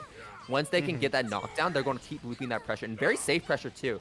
Maybe Joe Brownie is choosing this character because maybe they want to be DP safe, but that is not going to work. Going to get punched, maybe trying a 2K there as a meaty and going to pay for it. Not enough to kill, but on very low life. BRC forward and setting out that yo-yo. Wow, he just keeps that up, and there you go. That's the DP base that Joe Brownie is probably wanting, and gets that command grab. Not enough to kill. Unfortunately, you're locked down in corner. Got hit by Kicked Out of My Heart for the reset for the overhead. JK wasn't able to block it. Joe Brownie showing a lot more competent in this Leo matchup. Now suddenly not restrained by having not as many crazy tools to deal with Leo. Now you kind of hold an entirely different monster on your hands now. Here we go. Shmeep holding to block, choosing to block all of this. Look at that risk building up, and you're going to get countered. That's going to hurt. Oh, base out the DP. Tries to burst bait maybe at that point, but didn't quite block in time. The projectile remains. PRC up into the throw. Cold burst from Joe Brownie because the projectile didn't connect yet to turn it blue. We're getting these connections with these 2Ks. You got to hold in more overhead. There's the low. Hold this one more time. That's the end. Yes. Joe Brownie taking it 1-2 so far to Shmeep. Showing a lot more competence as Bridget rather than Jacko against Leo. We're seeing them be a lot more comfortable throwing out the... No! You did... Shmeep! What are we doing? 3 of them? In a row? Ain't no way, dog. Going immediately Okay, into this strike throw. I just want to note that Shmeep is really changing up how they play a little more now. You know, using the guard stance a lot more, especially because Bridget is going to be trying to get those aerial hits and punishing Bridget for doing that. Compared to Jacko, where Jacko is not nearly that kind of character, not going to be wanting to get those straight hits on you as Jacko, more so getting those straight hits on you as the minions. DP up, going through. There's the cross up into immediately the throw with the stance cancel. Oh my god, he uses the gold burst to... Frame trap gold burst. yeah, Frame trap gold cover burst. My favorite, beloved. Life Gem and his consequences on the human race. Wow, not enough to kill. That will kill though. Saving He that tried kills. to burst from that distance, and you are going to pay for it. I don't even think that Shmeep would have been able to get a conversion from that distance. But with that burst, either. it kind of worked in his favor. Good lord. Yeah, my judgment is death. God damn. Really good on that side from Shmeep. Just someone far more aggressive and saying, you didn't check me that one time when I crossed up, so we're just going to do it again. All right. We're going to go ahead and get some more people out here. Shea versus K22. Milia versus Chip. This time, it's not Yabear. So we're going to see what that means. Very different chip players. Chip player to Yabear. Yeah, you know, Yabear is the pinnacle. Listen, there are 2 kinds of chip players, right? So there's chip player 1, which is this is bean chip, right? Bean chip, safe, Okay. does the effective bean things. You know bean. We've all seen I know bean. Bean. Yeah, we love Bean. we love bean. And then there's Goku chips, and those are the anime protagonists. Those are the people you got to look out for. Those people are nasty. He does play Dragon Ball a lot. Bear, yeah, no, that's the game he started with. Yeah. Dragon Ball Z chips versus Street Fighter chips. Those are the 2 that you got to look out for. The anime fighter brain rot is real. You know, I started off with BB Tag. I played Adachi in that game. Big lasers. I found my love at first sight. Maziodyne, it's over. B Maziodyne, get my free neutral skip. Thank you very much. Goku chip equals free. Spitting right here. Damn. Shea throwing out just absolute mad facts right now. Maybe you should play Goku chip. Yeah, yeah. Have you ever tried Goku chip before? Hey, don't knock it till you try it. That's all I gotta say. All right, games have started. Everything's good and ready to go. Let's see how this works, shall we? I'm excited. K20 facing off yet another chip player. Let's see how Shea's gameplay is going to affect how K20 plays in this matchup right now. I think last matchup K20 had a lot easier time getting these easier mix-ups and getting Chip into the mix-ups. But Shea's a little more fundamental as a player and can guess and play neutral a little more effectively. Yeah, and we're seeing that kind of right now from Shea, right? Like, they're throwing out these mix-ups here or there, but they're also just being incredibly respectful of the options Milia has, and it's just backing up, you know? They're like, I'll risk my chance in neutral one more time if it means I'm not going to be put into a blender like this. Okay, gets that bad moon. Red RC going to get the charged dust to wall break. Wow, what are these 2K whiff punishes? K20 laying on the showing how to play a fighting game with these whiff punishes, honestly. Just throwing out with the immediate throw, Gamma Blade for the plus frames, getting out of the corner, not respecting the mix at all. You know, sometimes we're just getting out of there. Hold up, I'm getting a message from Bear. Oh, gotcha. What's the message? Bear is going to be more of a regular at Witch Wars. Okay, nice. Well, we'll be seeing a lot more Chip then, which is always nice. And what else is nice is that Shea is getting that perfect against K20. That is very nice. Yep, game to game already. Oh, wait, hold up. Follow-up message. I got hit by Amelia double overhead hard. The peeps in your server are good. Kind of real, running up and getting the throw off the reset with S disc. Shea showing some really good knowledge against Milia. 6K overhead for the meaty. Oh, look at that. Try to call out a burst, but instead of getting our own burst baited. End of the game. I am leaking DMs. Sorry about that, Bear. But we're happy to see his smile. Points fingers. Your chip's really fun to watch. Duel 1. Let's rock. We love our non-content creator. I love my YouTuber who doesn't upload to youtube.com. Nice. 6 hit over the Hitting overhead. So many of these overheads against K20 right now. Like the standing overhead, the jumping overhead with the red RC too. And it's a lot of guessing too. It's really giving K20 a bit of their own medicine. We are seeing these call-out air throws from Shea. Just incredibly strong. Just knowing like, oh, you're about to get into the air? Okay, let me grab you real quick. Get back on the ground. Wow, another perfect from Shea. Shea is on a roll. 3 perfects in this tournament already, and probably even more because we didn't see all the stream matches for Shea. Getting knocked down. Mixed up with the cross-up. Not enough. And getting the throw, calling it out with the punish. I think Shea was expecting a throw and try to tech it, but either way, it did end up working against K20. Oh, Wow, that was a really tricky mix-up right there. I didn't block it. Oh, no, I don't think anyone could have. That is the Milia mix-up surprise. You got to call that out before the mix-up even began. Man, that was crazy, though. Like that quick PRC into the side swap. Just clipping it with the JK there. Spending the burst after the first hit. You are now in the corner, though. K20 using the close dash to anti-air and getting a pretty darn good combo off of that, too. Shea, all of that. 20% of their life left. Maybe they can make something work. I mean, they've gotten a lot of perfect so far, so as long as they don't get hit, they can survive. And hard knockdown. You really gotta hold play the perfect mix. now. K20 on the verge of a perfect of their own, and Shea denying them that, going straight into the super, getting positive bonus from this wall break. You are now Folks, hard knockdown. if you want to be good at chip, time. learn how to go from the combo super into 2D. If you learn how to do that, you are an amazing chip player and can get positive bonus for free. Blocking it all, staying safe. You are getting a counter hit. Red RC finds the hit. K20 does not have burst either. Another wall break from Shea, getting positive bonus yet again. Oh, but the close slash to anti-air him. That was coming down so close for Shea. Shea was really staging a comeback right there. Yeah, we got a 2-0 cooking here. Working. Is it my end that's breaking down? No, I'm getting that too. Okay. All right, I guess they're either delaying. What happened? What happened? The connection has been lost. Awesome. What the scallop? Oh, we might have been kicked out of spectating. Fuck! We can't have one nice thing in this house.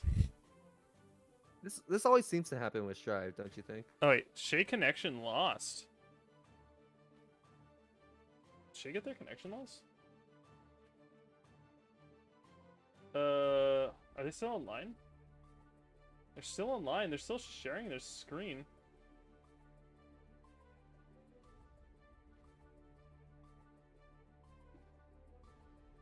So are they still playing? Or yeah, no, they're in a VC together. Oh, okay, got you. We just got kicked out of spectator. Unlucky. Okay, yeah. Hold up. You know what I'm... All right. Hold up. There's 2 things we can do. I can join Deafened and share a Discord stream. Or we commentate health bars, but I don't know if we can do that because they are not moving. Oh my gosh, both of these players really having such a strong incredible. What a crazy... Oh, we didn't play game 3 yet. Got you. Okay. okay. K20 left. I believe they're going to rejoin, and we're going to get game 3 on stream. Very good. At least a few of them are watching stream to know that we were experiencing issues. There are some times where they'll just keep playing and just have no knowledge of what the TO is yelling at them. Just being like, please stop. Please.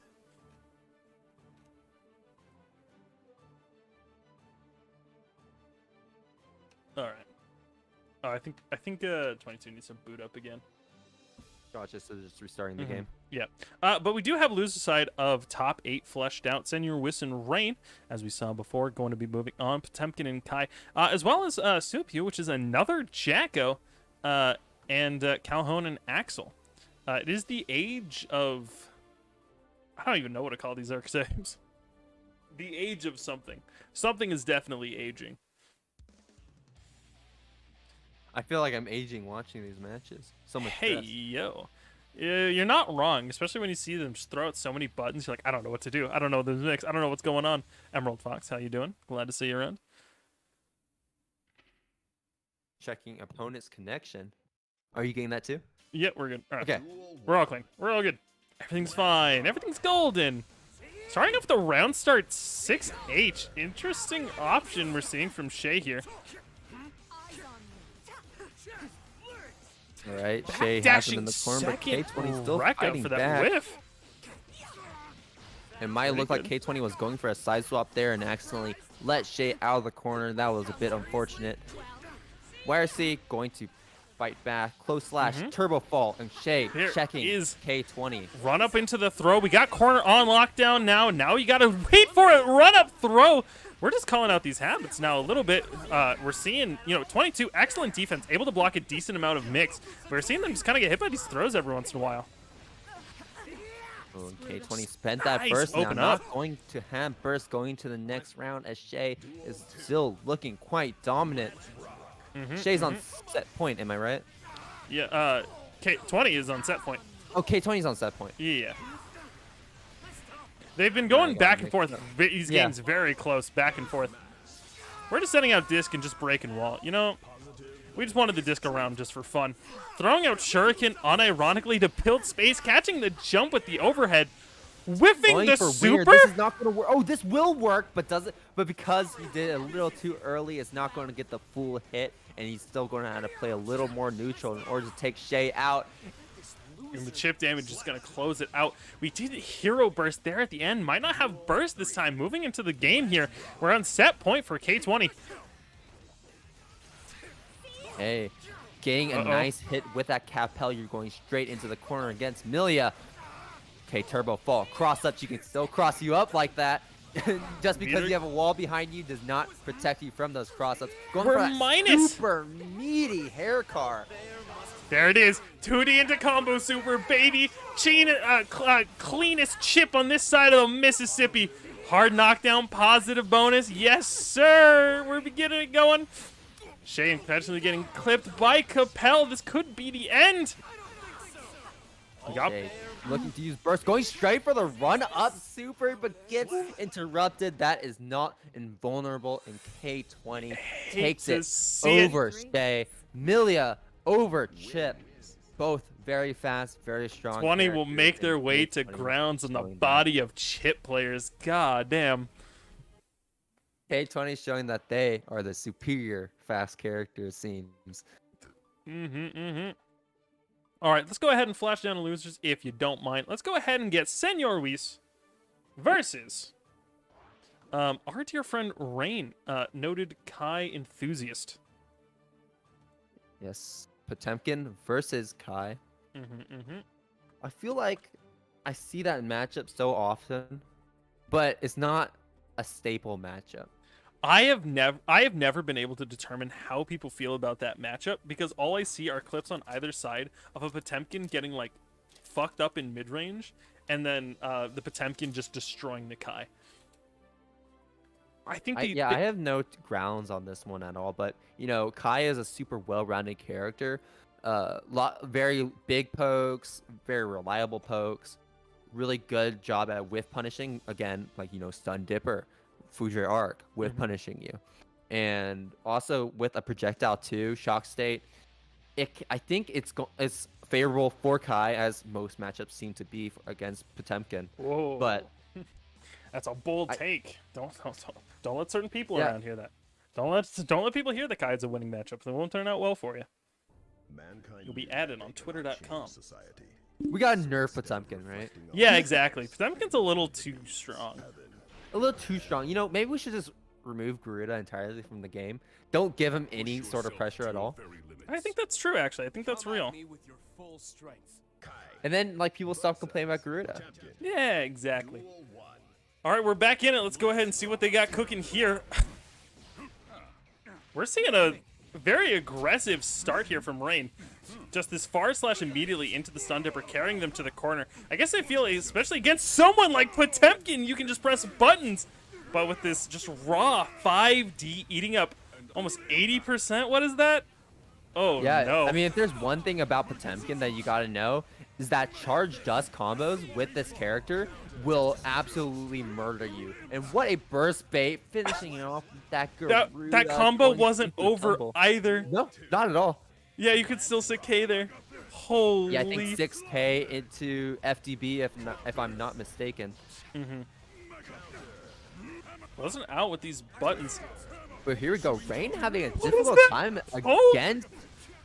against Senor Whis right now. So this guy's not real. Starting off some pressure. Not pretty good knowledge from Rain.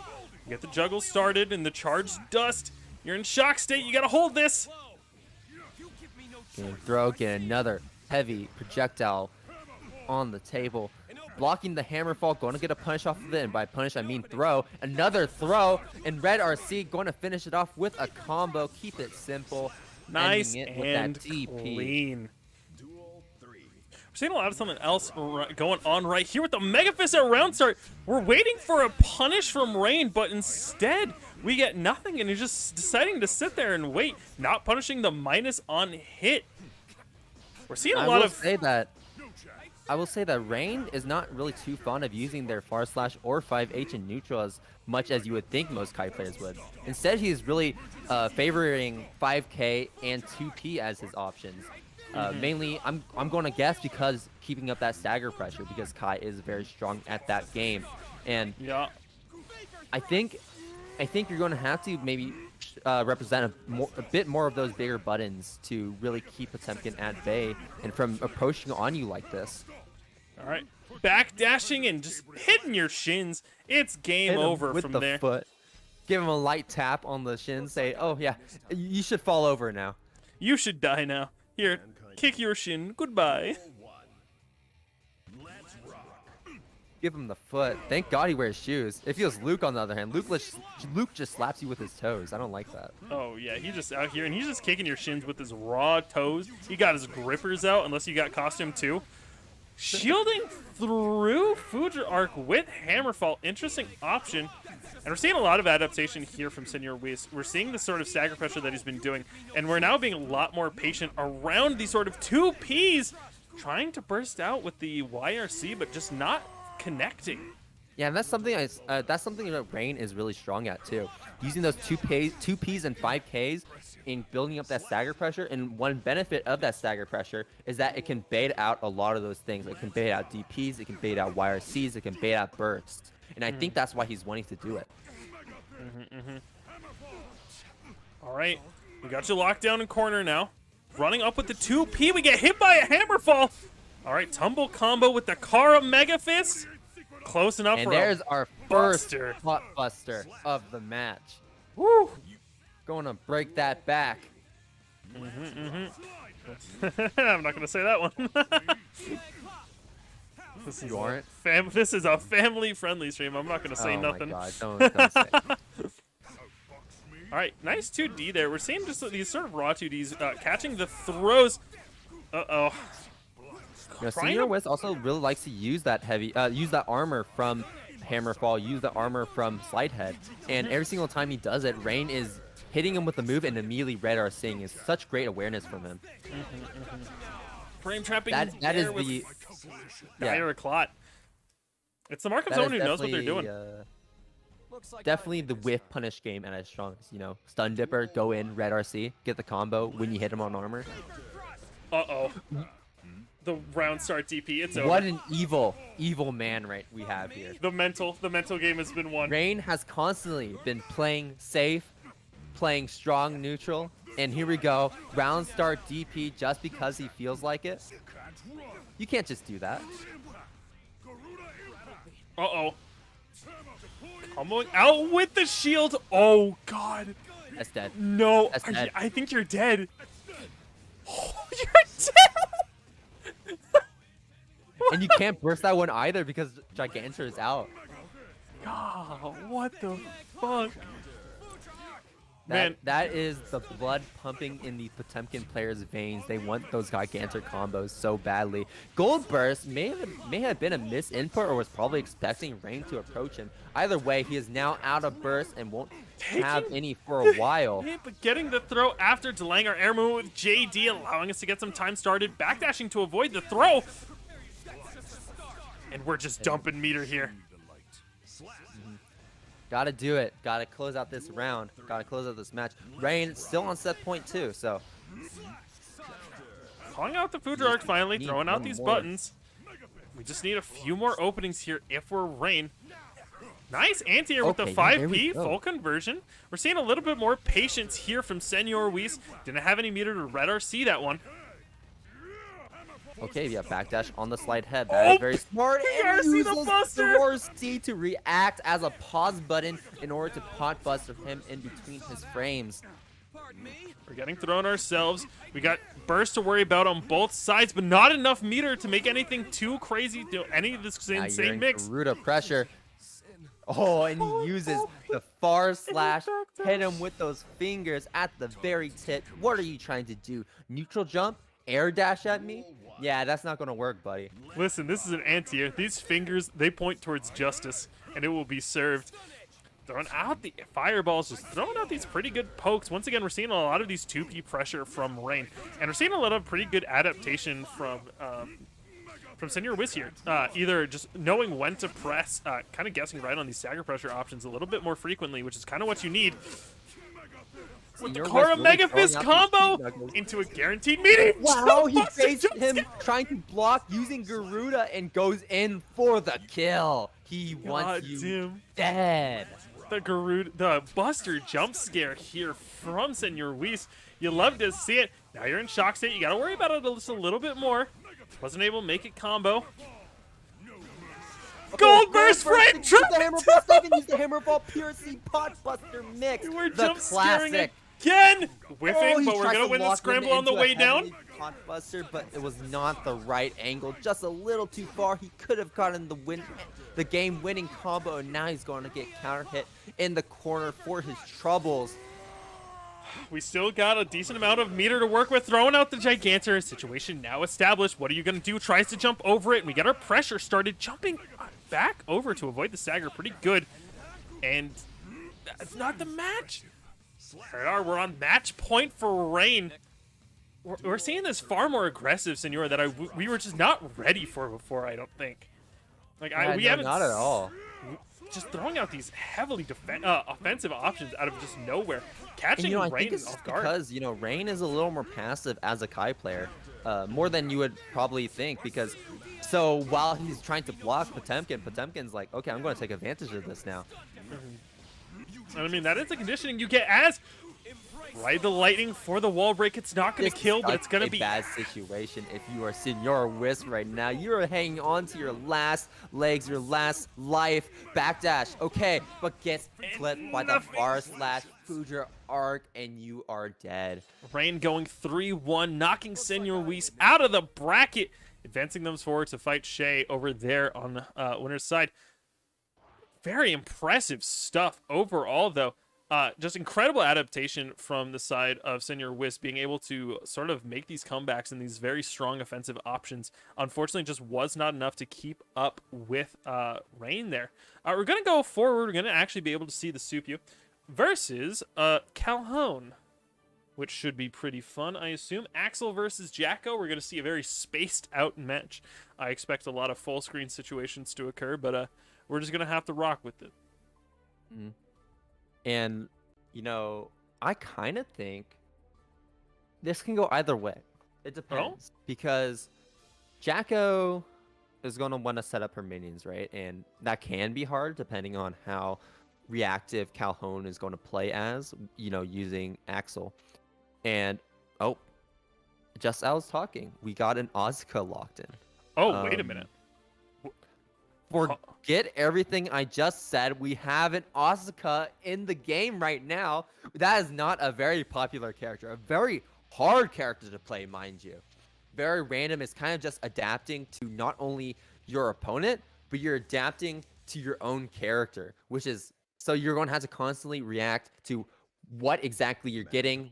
And remember, these are all random cards you're pulling, all random spells. And while they're good on their own, they have their uses. And so being able to efficiently use each of them and keep your mana in check at the same time, it is a lot of micromanagement. Absolutely. We're seeing there, we're trying to get for a tap dust for the mix up in, and we're building up the space with the cubes. There we are, trying to build up some options here. You know, I wish I knew what Asuka's spells do in this moment. I know a little bit, a few of them, and we're getting the wall stick, but we're not able to make it connect with the 2S. No positive bonus for us, but the throw is going to be enough, especially when you're out of mana. Too, Asuka was out of mana. That's one of the things that you got to be careful of as Asuka. You want to be checking not only your spells, but your mana too, because it can decrease so fast. Not only does it decrease when you use spells, but it also decreases when you get hit or you block, which is insane. So being able to like properly recognize at any given time how much mana you'll need and how much you need to save is going to be super important. Now you're out of mana. You're going to be taking increased damage now. You have the weakest effective health in the game when you're out of mana. Calhoun taking the first game here. You're going to need a... Oh? Yeah, I think we're going to get the immediate character swap. Yeah, maybe switch back to... I reckon. Previous character. Yeah, that did not look too well for him. You know, he really just struggled to get anything started as Asuka.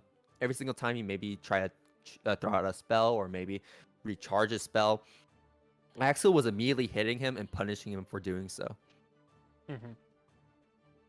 Oh, locked into the Jacko, but backed out. Maybe another character swap. What are we thinking? What are we thinking? What are we thinking about? What's going on through that head of his? Oh, huh? We're playing on random select here. We're playing on random select. I do not believe. I refuse to believe a we're running. Jacko player also plays Asuka and also plays Potemkin. I refuse to believe that. Bear, don't worry about why Asuka's in thigh hides. It's probably not important. Tee points fingers. Asuka's in what? Just don't look at the stream. Don't worry about what kind of mods I got on Asuka. No. Forget Denim Potemkin. I'm going to look at this real quick. There's a mod that takes off the bottom skirt for Asuka, and for whatever reason in the model, he's wearing thigh highs and booty shorts.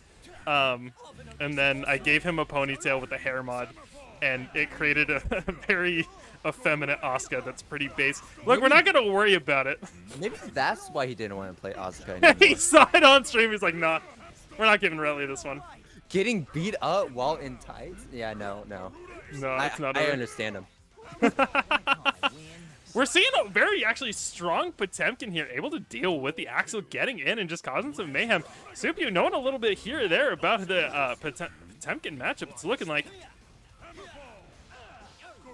Hammer fall in. Garuda, that was interesting. I'm not too sure if that was intentional or not, but either way, he was not really properly punished for it. Flick, get that pushback, and now you're full screen against Axel, but reacting to these command grabs, reacting to the moves that Axel is throwing out, and also playing it just very safe. And we got meter on deck, which means we can actually get a time stop combo here. Maybe. We're going to see what happens. We're taking the corner with the PRC. Mega Fist forward to beat the Rainwater. Not quite close enough for Garuda. And a hammer falling, trying to get something, get some hits, but here we go.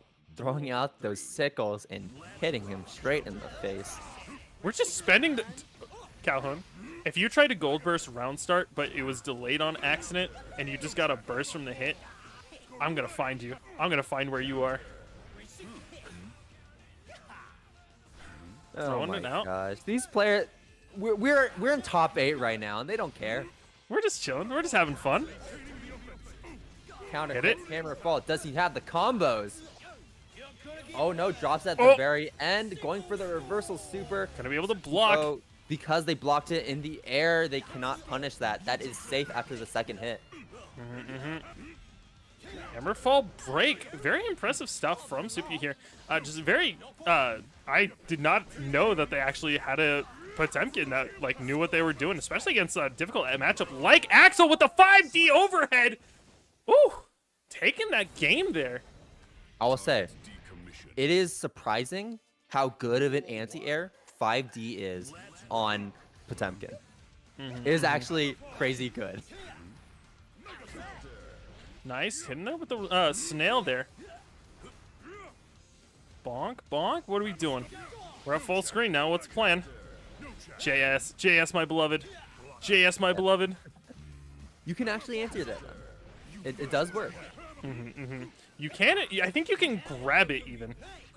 I don't think you can grab it. I don't think there's a throw. No, you can heat knuckle. Because it's a hit grab. You're probably right. Yeah. You can because heat knuckle knuckle. isn't a grab. Yeah, you can heat knuckle Axel JS. It's insane. Yeah, it's like how you can like heat knuckle Yozansen if you want. Trying to backdash off of Garuda. We're putting ourselves in the corner, but at least we're not dealing with the as intensive an Oki here from Soup. Gonna see if that risk sort of plays out.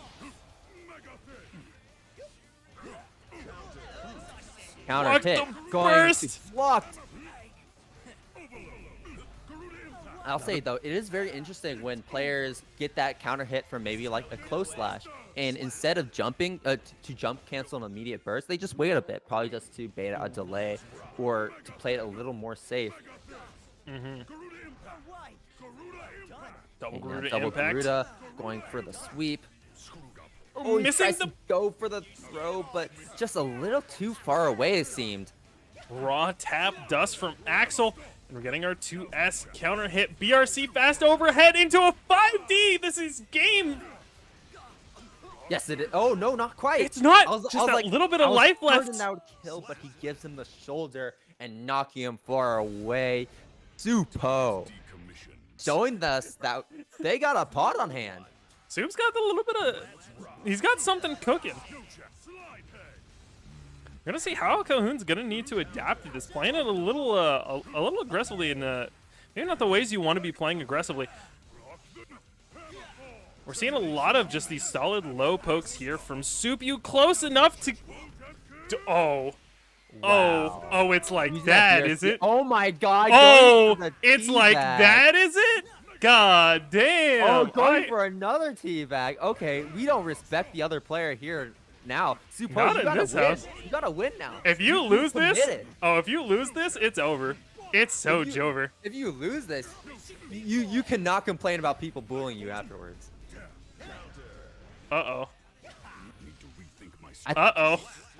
Wait, did Supo just like completely just stop playing the game? They just completely changed how they play the game, going from a pretty patient Potemkin to now just memeing all over the place? I guess so. I guess he just felt confident in the match of what he got going on and just decided to switch it up. And it's looking to spell a little bit of doom for us. I mean, he's got him in corner here. We're gonna have to block this. Oh, you didn't block it! I don't know, he maybe tried to go for an overhead, maybe a JH or something. Block the 5D as well and getting counter hit. Oh, and that grab will almost do. Yeah, it will do it. I The forgot there's a OTG. OTG afterwards.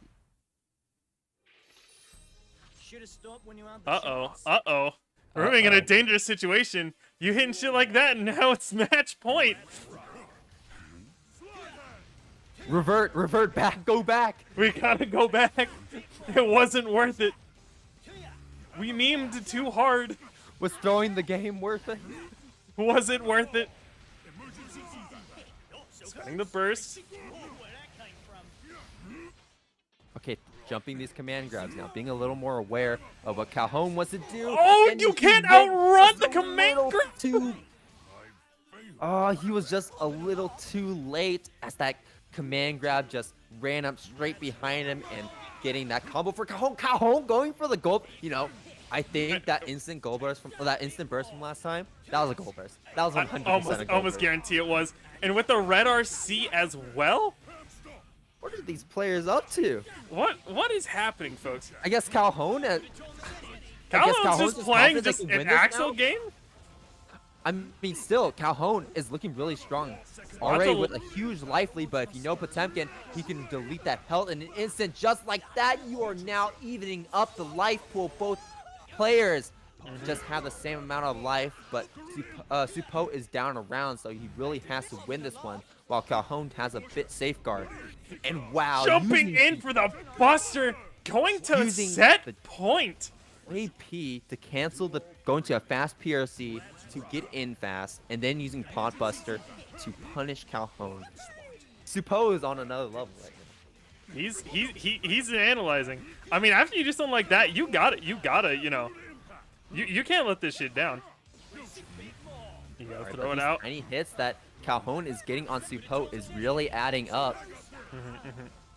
We can't afford to be getting hit this much. Blocking the burst! Wow, Is this gonna be enough to kill? That. Calling it out, both of them in red health. Uh-oh, we're looking at a dangerous situation. We're counter-hitting the JS. Calling out the Mega Fist with the S! Uh-oh, it's a bad position. Is getting closer really what you want to do if you're Calhoun? You cannot be getting hit by one more, and he gets hit by that overhead JS from full screen. Calhoun is going to be moving on. Knocking Supu out of the tournament. What happened? Game got a little too silly, I suppose. Supu, you shouldn't have done that. You shouldn't have done that. I don't know what happened.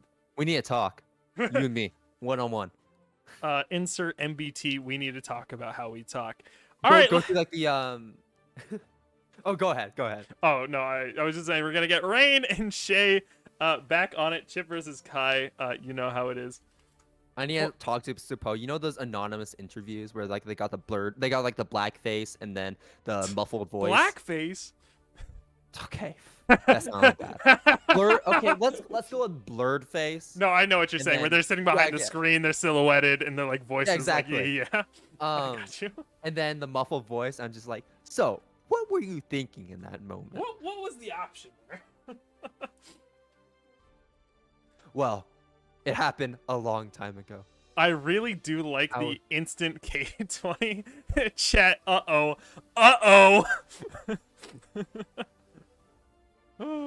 good lord. That's funny as fuck. Am I right? I mean, it was a very good game. Very, very good Axel versus Spot, surprisingly. Able to keep kind of keep up with each other. I just don't know what the option was during that during that set. I mean, you had set point, but you let it slip through.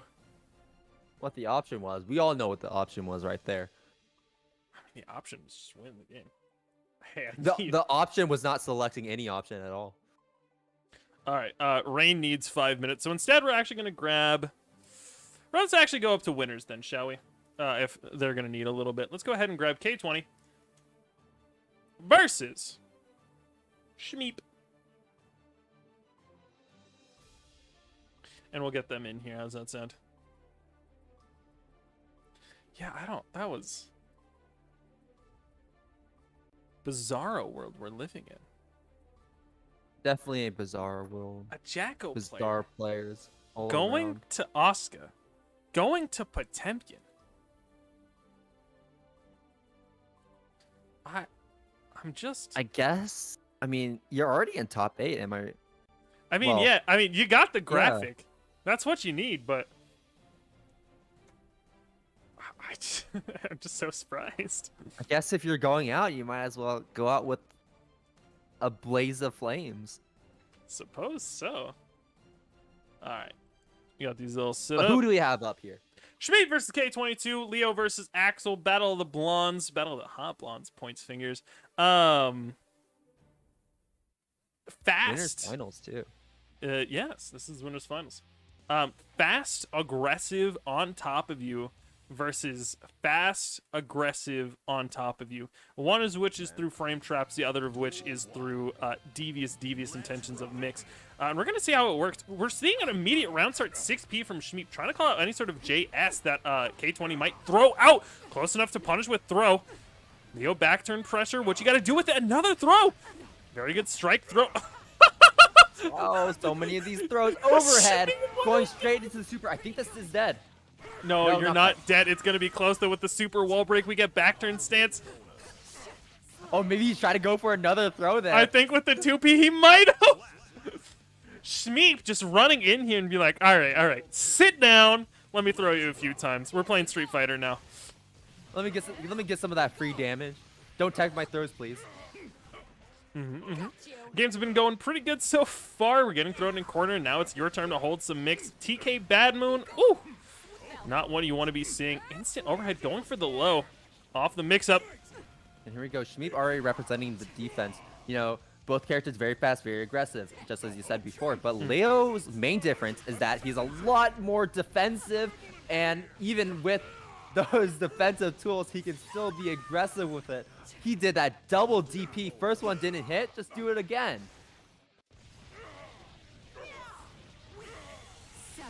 Straight into the super. Get a conversion off of that. Very nice. Not enough to kill. Disc. But you are in the YRC pass. Throwing out the button to catch the cross-up. Now we see Shmeep just throw out raw. Going 1-1 so far. 5 empty jumps in a row. Life and times. At some point, they're going to overhead. At some point. One time they'll throw out a button. One of these days. Trying to catch a button. Didn't look like it worked out. Good thing we're pretty safe. 2D getting punished? Wait, what kind of world are we living in? Wait a minute. All right, spending the burst. Oh, and we're just trying to run up for the throw. Okay. We're trying to backdash to avoid the throw of our own, but instead we're getting meat with the 2K. Whoa, the cross-up. Double turbo fall. Whew. I'm just going to say I'm watching these games right now, and I am Oh. not blocking anything. Shmeep is laying on this What are pressure. we Another doing? throw. Guard crush. Get launched a bit far. Going to use burst. Both players, very little life left, and just needs Blocking one the hit overhead to 6K. turn around. Both Never of these mind, are not just hit, one needs two hit hits. to... One more hit for Shmeep, and he's gone. With the Gets that anti-6P combo Back into the close turn. slash game one going to Shmeep. Back turn, stand punch. Actually, one of the best anti-airs in this game. Incredibly strong option across the board. Yeah, very fast, and also has like the same properties as the 6P. Nice backdash to the K there, not wanting them to start their pressure, spending the burst.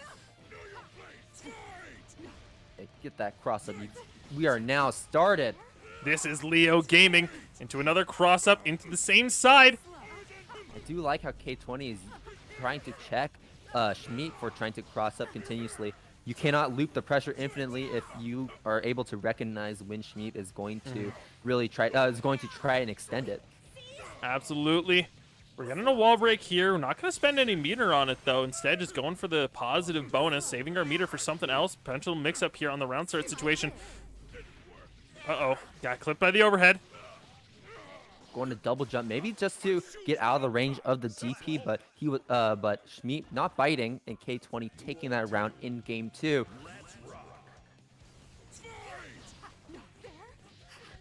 I'll say I do like how Leo's and Shmeep particularly is using the cross up to catch you from just like going under you when you're coming down from the ground. It is not easy to it is not easy to block at all. And here we go, getting the stagger pressure. Nice tech. K20 a little more aware of it now. Message from Soup. If I made top 8, don't use Potemkin for my graphic. I'm using Potemkin for his use teabagging Potemkin as his graphic. We'll just do Potemkin. No. I'll probably do Oscar since that's what you led with, but still, that's funny as fuck. Okay. We're seeing a lot of this is far off pressure. We haven't gotten any hits, and we're not trying to overextend ourselves at all. And with the PRC, we're able to catch the burst. I'm not too sure if that was intentional or not, but either way, it did catch him in the middle of his burst. Going to get a counter hit too. That is really bad if you're Amelia. Going to get the super to connect with an OTG And the wall break. breaks 60%. You'd be surprised. That super combos from anything. Every day I wake up surprised. It combos from anything and deals so much damage. It is insane. Yeah. All right, 22 able to keep it up 1-1 so far. Both of them taking games off each other left and right. Good adaptations from the both of them, and not a bunch of knowledge checks coming back and forth. Okay, going straight for the 2D. It feels like, I think it just low profiled one of K20's buttons. Man, Leo 2D low profiling. Can you believe it? Great. With another anti-air with the There. 6 over there. Mirror this time. Nice IB on the JH. Unfortunately, there was still more pressure to hold and couldn't hold it. All right, we're spending Winger, the get super. that hard knockdown. Spending a bit of meter to get that extra damage and get that positive bonus for K20. Counter Running hit 6H. up You're with in the the corner. 6H. Another wall break into super. No, not No. going to super, and this will not kill because of it. Shmeep with a very little life left. He can still make this work though. Unfortunately, getting clipped right there by the last little hit of Compel.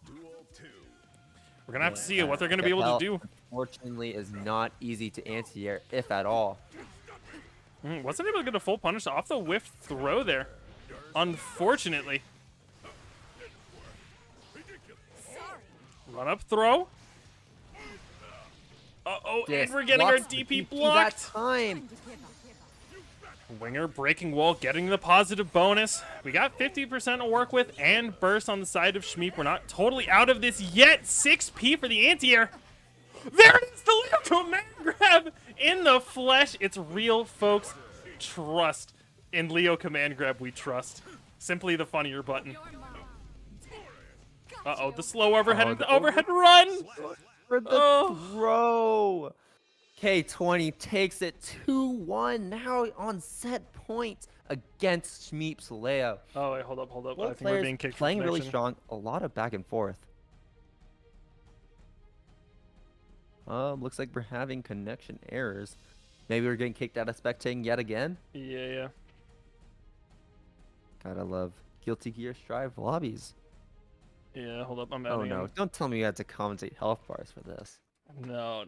Hopefully not. I messaged him, told him to stop. Unless... Don't play. Sweet. Alright. Got you. Alright, we're back in it. Damn. She hitting my stun till...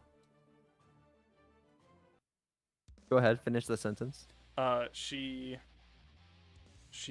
garden on my stun till I dip her. She Alright. blocking me, so I give her that stun.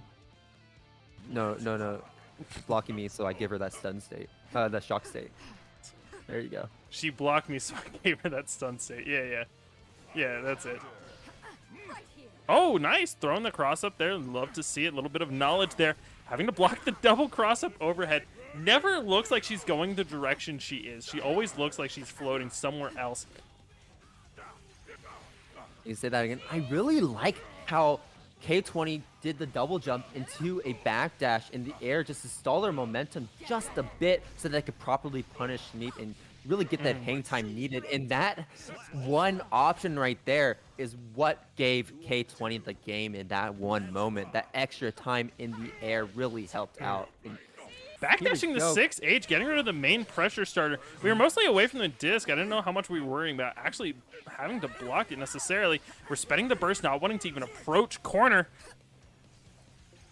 Lots of backdash, lots of trying to anti-air, but I mean, trying to anti-air melee is a act of God is required sometimes with how oppressive Kapow can be, like something like that, the anti-air. oh my god. What? Close slash. That close Hit him slash with hitting. the head. Put the entire neck into that one. Now, say what you will about Strive. I think one of my favorite things is the slowdown off of like these big counter hits, because sometimes you see the just most ridiculous slowdowns of just like Leo's headbutt just crashing into Milia.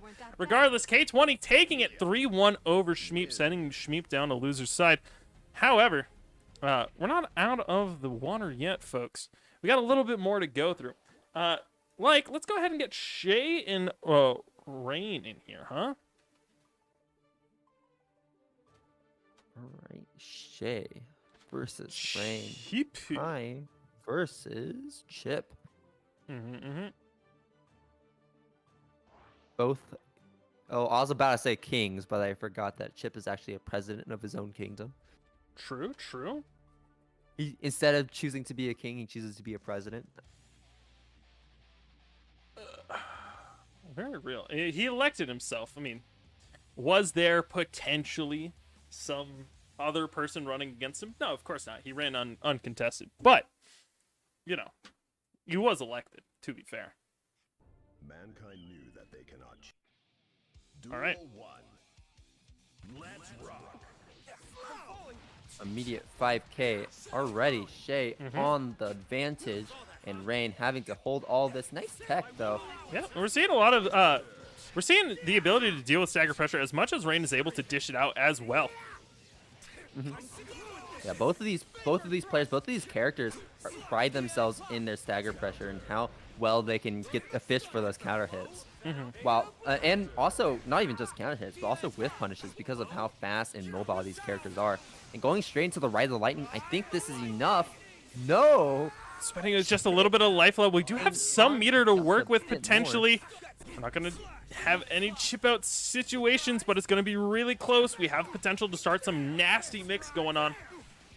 A nasty mix indeed. That was really scary. That was very ambiguous whether or not Shea was going to drop in from left or right. Pretty good. Backing it back and forth. There's the overhead. Into the IBYRC! YRC! And Shea gets that round with so little life left. What a comeback. Yeah, they're doing an incredibly good job. Game.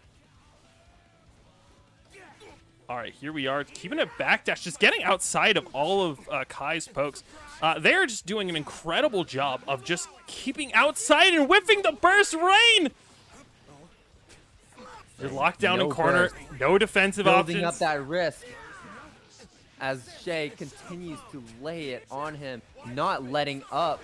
Gold bursting, you try to escape the corner? Give me that meter. Oh no, give me that throw. All right, we're in throw, we got meter to work with. Potential Dragon and so we've seen them use it before for the PRC slide back in. We got that mix up going. Both of us at yellow health, blocking a YRC back. You thought you was slick last time you did that? Let me show you how to block a YRC. Rain hitting back with their own pressure of their own. Nice cross up using the JP to alter the movement just slightly. IBFD those two hits. Cross up. Getting a bunch of these lows. Try to get for a throw. But, you know, Rain try to go punish him, but getting counter hit in return. Shea is looking to get a perfect right here and now, and with that overhead red RC, he will get that perfect. Shea is... They're doing an incredible job so far right now. He is getting so many of these. We have seen at least one perfect from Shea each time. They are just doing an incredible job of just being on top of it. Getting the throw, knocking him down. You get that use that little 2D for that little OTG, a little extra damage for your trouble. Keep the change, you know, I like how to put it. Whiffing the DP, but we're not going to get a punish off of it. That's... Oh, there is such a hive mind with throws. I don't know if you've ever noticed this before, but if someone whiffs throw, it's almost on instinct. The other person will attempt to throw, sometimes without even walking forward. They're like, throw? Oh, let me throw real quick. And then they'll whiff throw, which leads into a punish by the other party.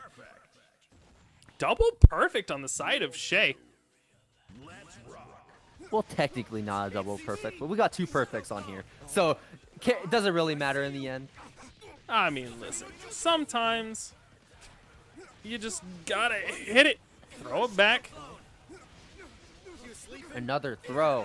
We got two throws right now. Maybe he went for another one. Going for the air throw. Going for another throw after that tech. Knocking him another down. Throw. Whipping the air throw. The air throw this time. Shea is in his head.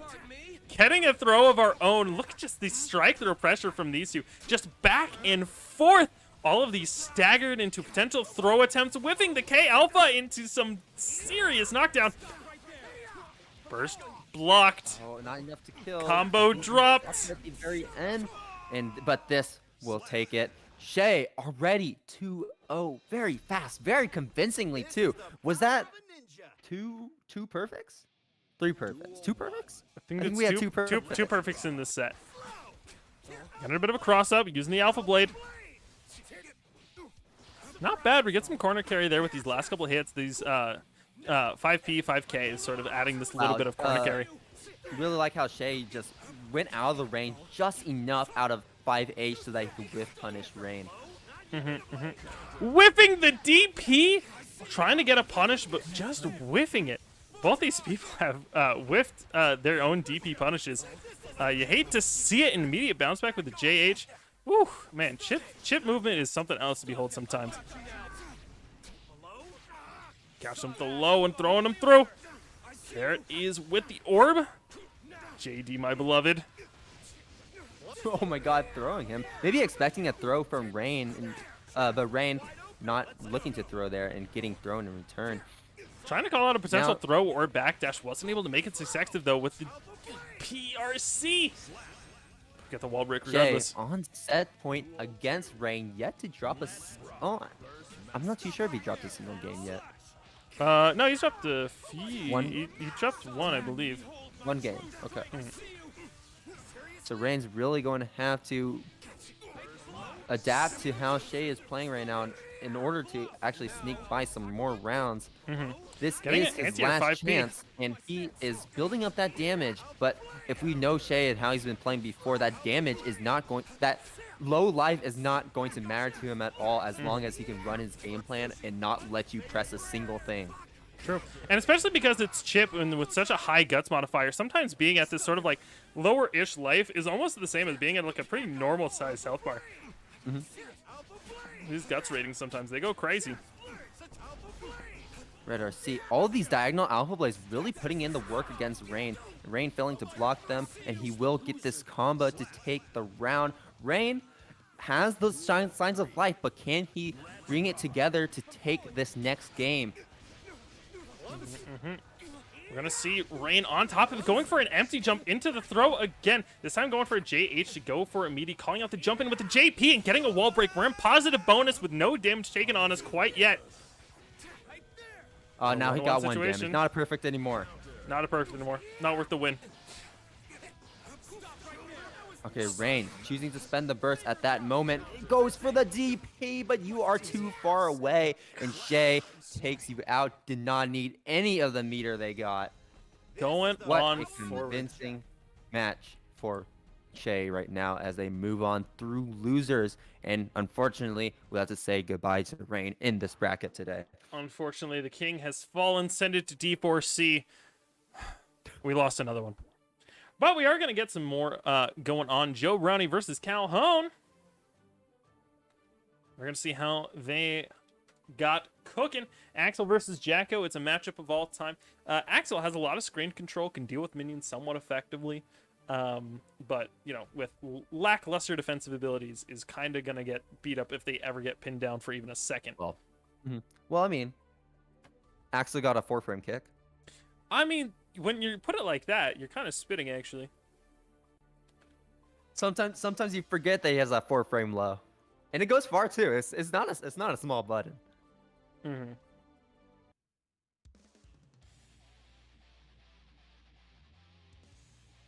I actually just remember that now. I was like, wait a minute, doesn't he? You're like talking about defensive options. Like, wait a minute, doesn't he have a very fast button? Oh, right. 2K. I love 2K. We're starting immediately with the Bridget, not going into the Jacko instead. Very interesting adaptation here from Joe Brownie. Lots of good snipes out here with the buttons for Axel, building up a little bit of chip damages here or there, and just kind of controlling the space a little bit very effectively. They are unfortunately in the Bridget blender as it turns out, and you're going to have to hold all of these. Nice 6P. But I think this is game. Never mind, No, wasn't able to quite. make the 2K connect. Fortunately, dropped the combo. Ooh. Okay, yeah, nice using the break right there.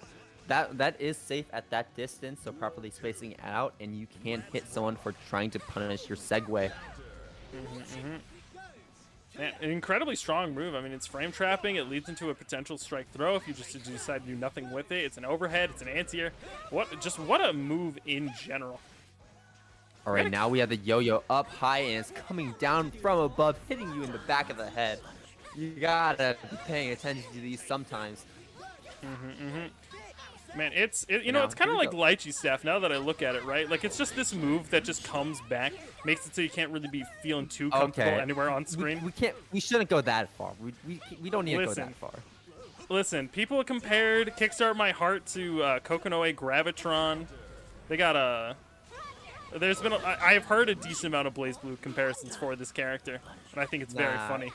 Okay, but calling the yo-yo Lychee staff? calling the yo-yo Listen. lychee staff? No.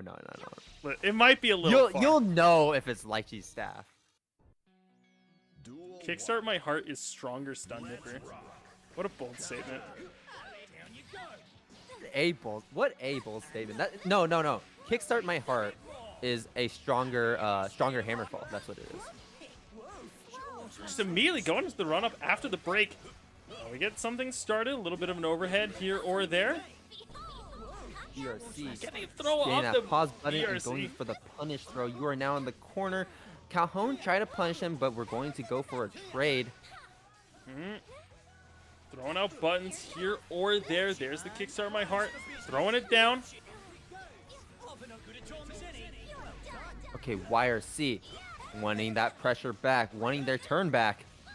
Not one to wait, and that command grab hitting you from full distance, and again The double going for Winter another Mantis. one. Calhoun's like, I'm tired of playing an honest game. 2 command grabs. Woe be upon ye. And the thing is, I mean, it's only really working because Joe Brownie. Oh, yeah, because Joe Brownie is choosing to stay grounded. And Bridget normally would be a very aerial character, so it is interesting that he is being clipped by as many of those command grabs as he is. But Calhoun really recognizing when to use them and use them effectively. True. And you just got that little throw of yo-yo here or there, throwing it out anytime we can make a move going forward. And Roger catching you as you press a button, and we're getting our own reversal off. It's going to eat up a decent amount of damage, but it's not going to be enough. Let's go for a run-up throw, and we're going to get that backdash. Duel 3. Let's We've gone into the game 2 here, or game 3 for game 2. Nice solid anti-airs with these 6 speeds. We're seeing a lot of these very good just like call out buttons back and forth. Both of these characters have very like situational buttons that hit like very specific areas, and it's very interesting to watch sort of them play the sort of like RPS with their own buttons, right? Because if you want to like throw something out like JS, well, Bridget can throw out something like 2H and they're going to hit each other. And they sort of have this like long ranged poke game that I think is very interesting. Yeah, for sure. And it also does help, especially in Bridget's favor, because Bridget can manipulate their movement so well that trying to use those pokes for those specific situations becomes an even harder task if you're playing Axel. Frame trap there off of Scooter. That is so far 2-0 on the side of Joe Brownie. Potentially take this set right now if they're able to win these next 2 games. We're going to see a lot of adaptation from Calhoun. Okay, I gotta know. Because we call this thing like 3 different things already. Do you call when she does her little drive forward at you, do you call it Segway, Scooter, or roller skates? I default to Scooter most of the time, though I do say rollerblades every once in a while. Okay. Segways, it's too fast for a Segway command throw. Jump scare. I like how there was a time when the advice to like, oh, how do you deal with this move? It's like, oh, throw it, lol. Like the Wait, actual. what?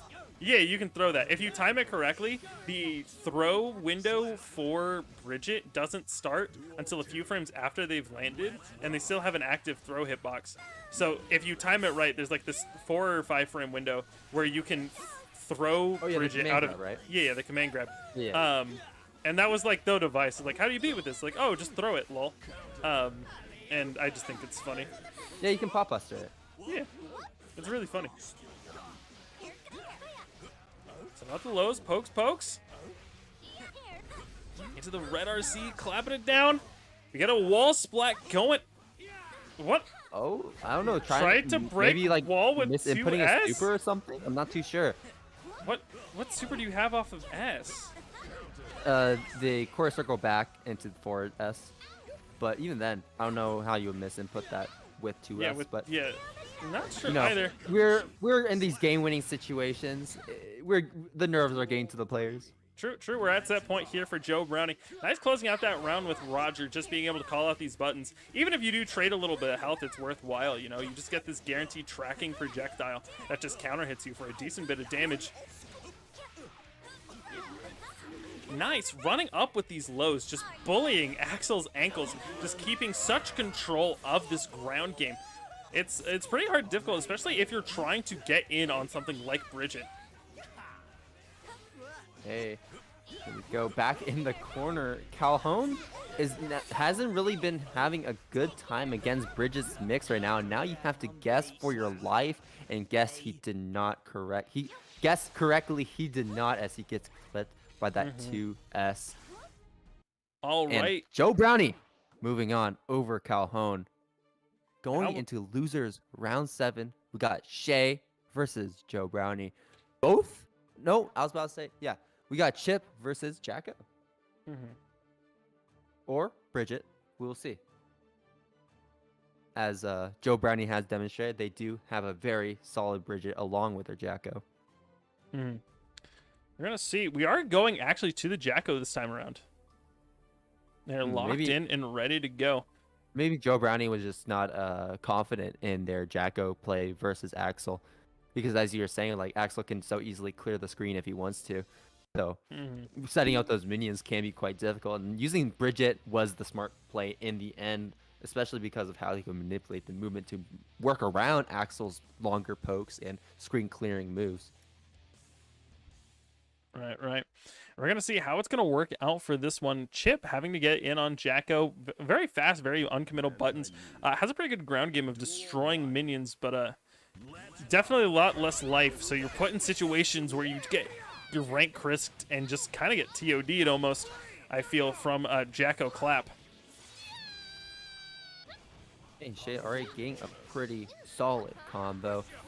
Building up that pressure, building up that risk, and getting the overhead. Red RC, not enough to kill, dropping the combo made for a reset. And Joe Brownie setting up some of those minions. Absolutely, and we're already seeing Shea just not even giving them a chance to breathe. They are just absolutely dominating this sort of grounded game, not letting Joe really play the game at all, because if they get set up at all, it spells doom. And we're already in this dangerous situation. You're in corner. She has a different. Jacko has a decent bit of meter. You're in a situation where they can just throw a clap and it's over. Okay. All right. Bring out the minion. Throwing out the JD, throwing out another minion. Both of them just disappearing, unable to use. Nice anti-air from Shea. You're in corner again. You're gonna have to hold this. Gold burst. What are we doing? We're only able to get one special minion out here, and we can't give it any commands because of how on top Chip is. It's not looking good if you're Joe. Maybe he's trying to anti-air as he was falling down, but the RC slowdown did not work in his favor. Going to get this punish off of the super, though, kicking 2 minions over, but Shea doing such a great job at clearing them out with his TPs. Throwing it down. There's the defensive window, trying to call out a button with the 5D tap dust. Getting a little bit of knockdown there from Shea.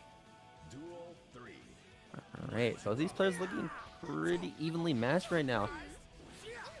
Nice block there from Jacko. Unfortunately, it's still our turn. Being able to throw down these mix back and forth, left, right. It's hard to see on someone like Chip.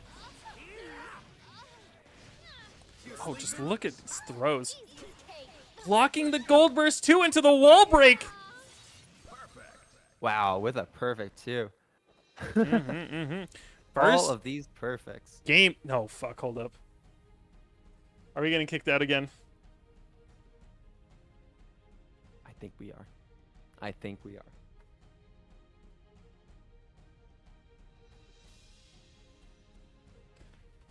Hold up. Yeah, hold up. Connection has been lost. Strife servers, my beloved.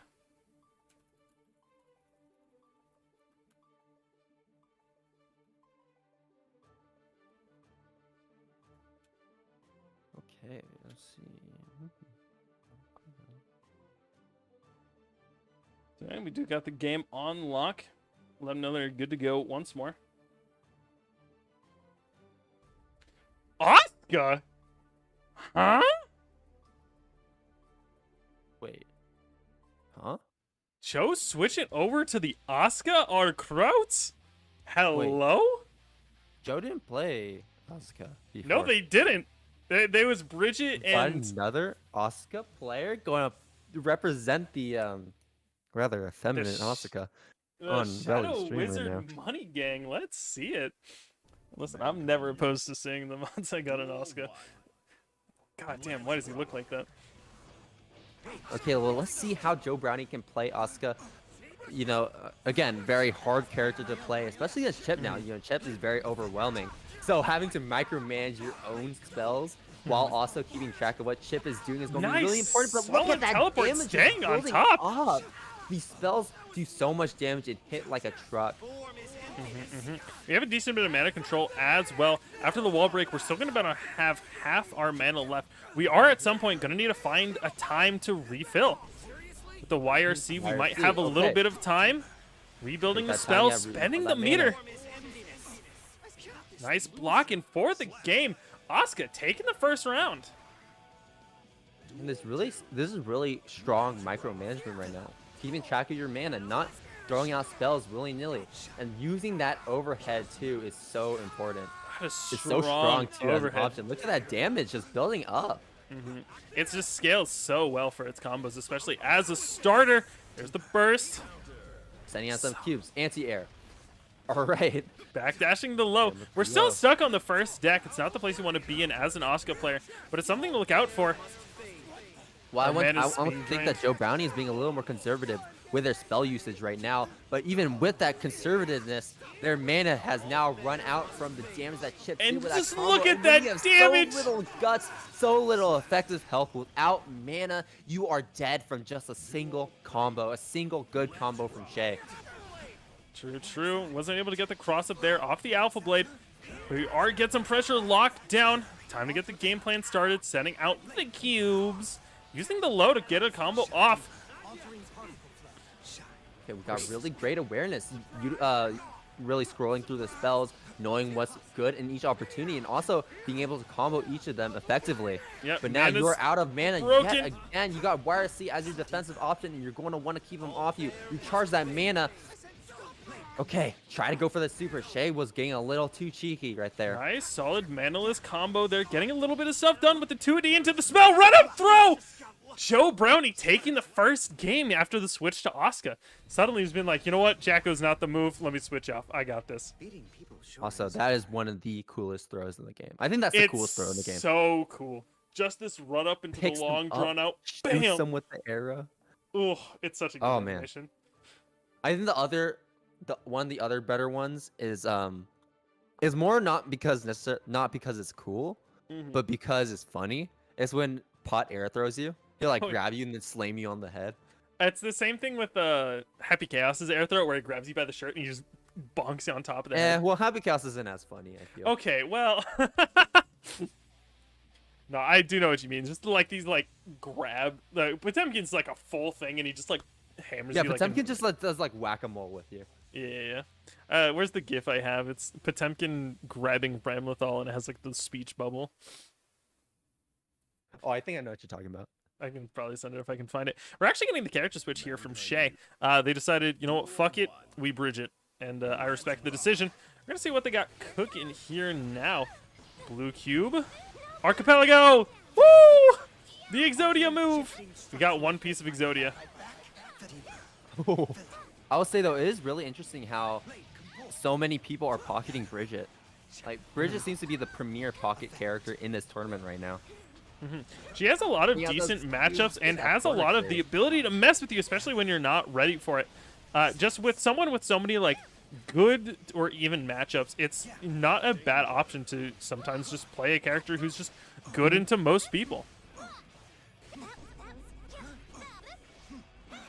Oh wow, Asuka, Joe Brownie with a really strong defense. A little faltered at the end, but Shea not able to get any full combo off of it.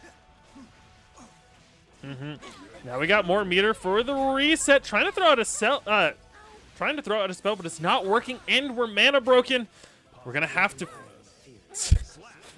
It was probably just Fist! expecting just the instant 5 far slash or 5H.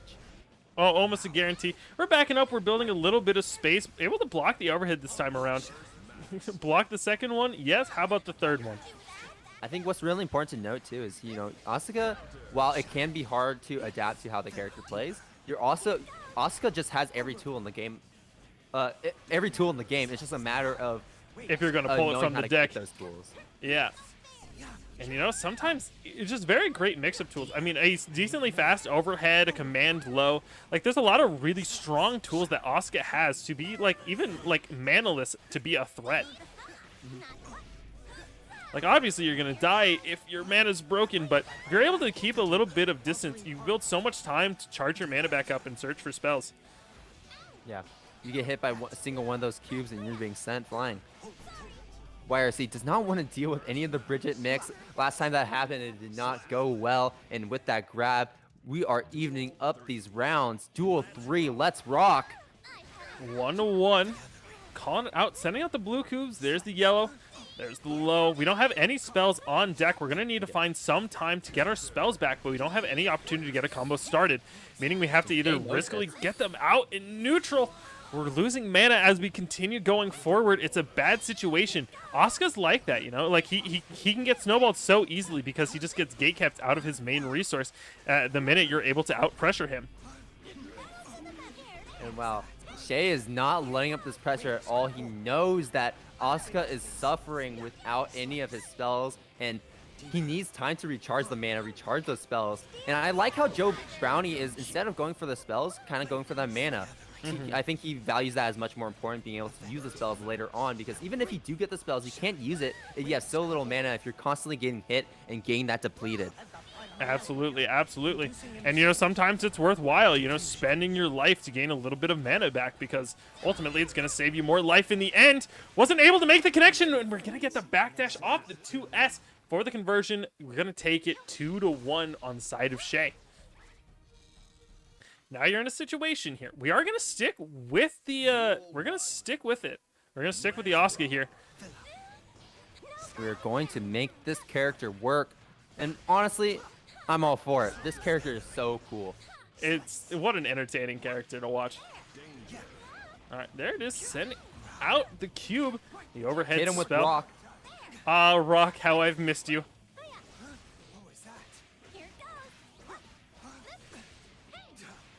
Right. There it is. Now We you do are in have the Bridget DP blender. on deck as well. I was waiting till we were going to see that. We are low on mana.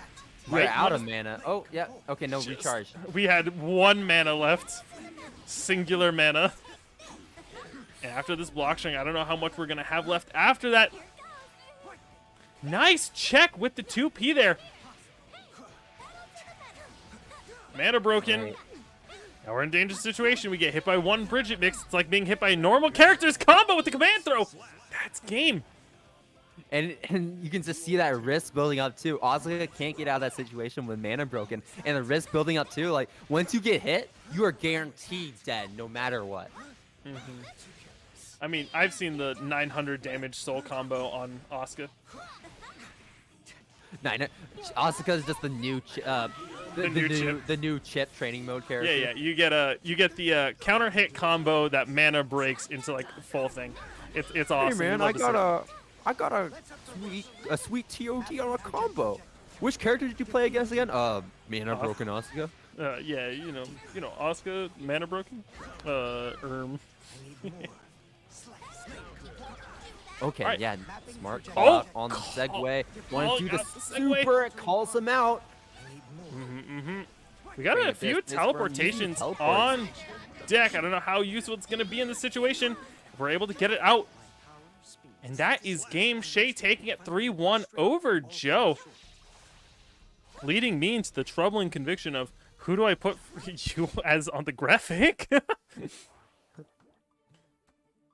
We'll figure it out. We will figure it out. Shea versus Shmeep going in here to the very end. You don't have much longer left, do you? I have 15 minutes. That is true. Well, let's see how much we can go, and if I can get Bear on here, because I think that would be really funny. Alrighty.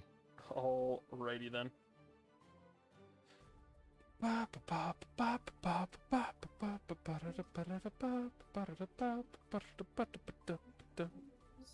here.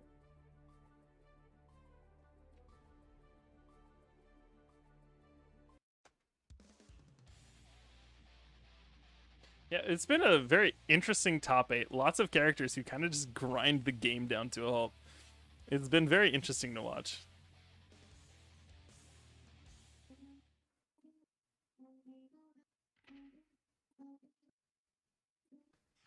All right, moving on here, going into final round, going into winner's side of finals. Nice 5K start, trying to go for some sort of strike throw pressure, keeping it on the lockdown. And we're just checking. Rekka, overhead.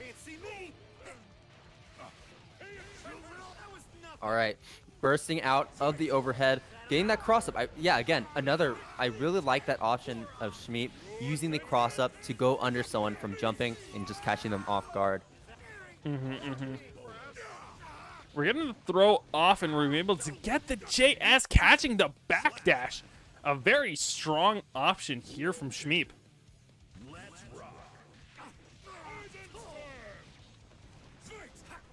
Gonna hold the cross up, catching the backdash with our own cross up. Unfortunately, we are getting punished. Right, wall bounce, DP out, red RC, get that combo. But he's going to burst out because Shea knows that combo is going to kill him if he continues any longer. Try to keep something on lockdown. Keeping you locked down in corner. Gonna be able to break the wall with combo super. Hit him with those clones. Okay, tries to jump in, goes for the grab, but you're just a little too far away. Goes for the grab again. Shea really loves these grabs. That is for sure. If we had learned one thing about him. Yeah, they are a very big fan of going for these strike throws from Chip. Just impressively back and forth. All right, nice 2S start here from Shmeep. He's doing really good. Throwing the cross up, waiting to see that for a while in the tournament, and baiting out the DP by standing slightly farther away. And this is going to hurt too. Look at that damage on Leo. Through the wall. Getting down. Overhead counter hit. That is dead. Ending it with the super. You are not escaping that one. Not at all. Shmeep is out in. We have Shea taking a game over him. Yeah. They are doing an incredibly strong job of just locking him down. Spending the burst, trying to get in through, and that's the Gaio classic. Throw fireball, wait for them to jump over, catch him with the anti-air, you know? Only problem is that in this game, you can block in the air. Nice cross up. Look at that rate. Oh, goodness. That risk was cranking up for a while, and we got the hit. You're mostly dead. These diagonal alpha plays are really putting in the work for Shea right now. Constant cross-ups, constant overheads. We're throwing out, not wanting to be unsafe, going for the throws, checking these small buttons. I didn't know that combo. The red RC at the very end of the throw the FRC at the very end of the throw just so you can land fast enough in order to continue the combo. I did not know that Chip had that, and that is really cool. That's really tight. Once again, Chip movement continuing to be just amazing. All right. There's the lockdown, keeping the buttons. What's the play? Gets the throw off and sending it to the corner. There's the burst, backdashing out. Tries to go for the overhead, but Shmeep was ready. DP. Now you're in my pressure. Overhead. Look at that damage. He has super on deck, but he's not going to use it just yet. Sending out the clone. You do have to be careful with the clone too. You're going to take double damage if you get hit. And another DP on the overhead. We're Shmeep seeing is ready that pretty consistently on as well. DPing through their own overhead. Both of them just throwing out these reversals at these fake overheads. And now we're going to see a wall run combo, but we drop it for a reverse DP back into the corner. Taking it 1-1 so far here in game 2. Oh, Shmeep. on the DP. Dust. I did not know that combo like that. I didn't And know here he we could go. combo Wall break Vito off combo. his 5D. That's fucked up. Throwing out these 5Ks, contesting for space, and also with a very non-committal option. All of these alpha blades, again, putting in so much work. Overheads, ambiguous overheads, cross-ups, and Shmeep is just not ready to block any of it. Both of them got about 50 meter left to use. You got a lot less life left as Leo. However, it doesn't super matter. I mean, with Chip's health as it is, it can just be melted away in an instant. 1 or 2 sequences. Now you're dead within combo range. You don't That's have not meter to enough kill, finish it though. with Does not have super. enough meter for super. You've out tied it up now. Next person to get a solid hit is going to win this one. Trying to go for an air throw, and we're going to get hit out of it. And Oh my with god, but the DP, whiffed no! super. You're just a little too far away. Expecting Shea to do the run-in, maybe go for a grab, go for some more pressure, and he loses it because of that. We're seeing it now. Game 3. We're on potential game point here from Shea. Pressure into the thing. Just slow and steady. Trying to pay off these small impatiences from Shmeep. BRC forwarding to extend combo, and it just so happened to work out to catch the burst. We are in a bad position if we're Shmeep.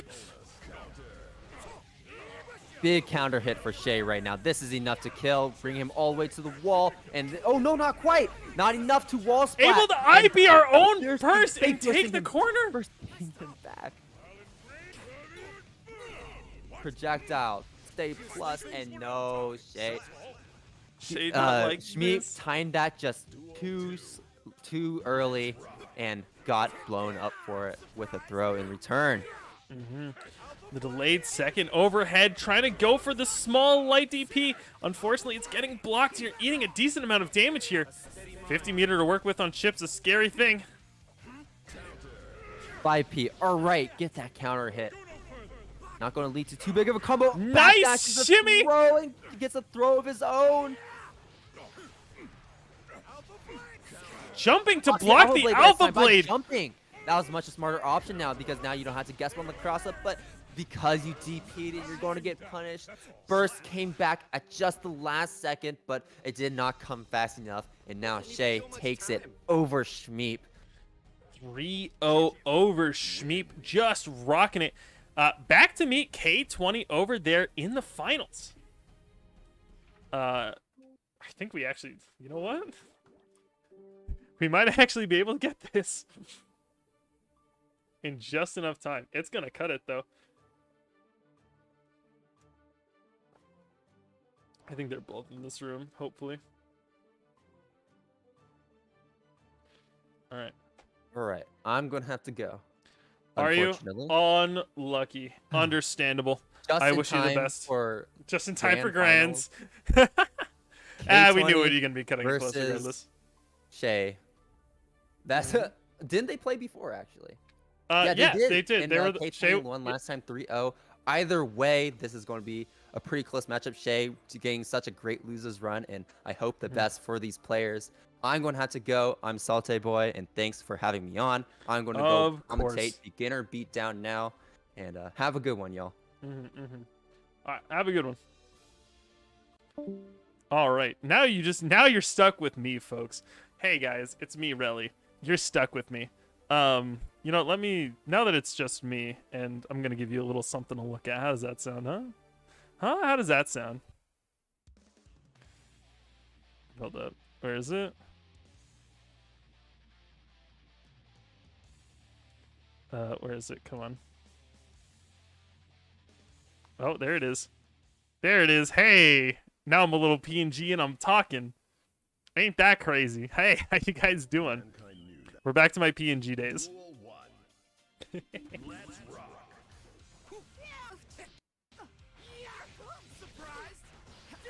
All right, back into it. We got Chip locking you down in corner. It's something you got to meet immediately, and we're catching these jump-ins, catching K20 off the rip, locking him down in the air. Not a bad start, trying to go for the combo off the 5D, but getting burst instead.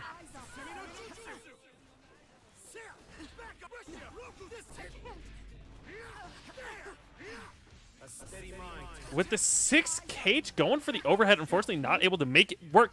We're getting locked down again. Lots of very strong pressure right now from Shea. We saw it before in the previous match between them, and we're going to have to see if K22 is able to find it back again to re-get it. Regain the rhythm, as the kids would put it.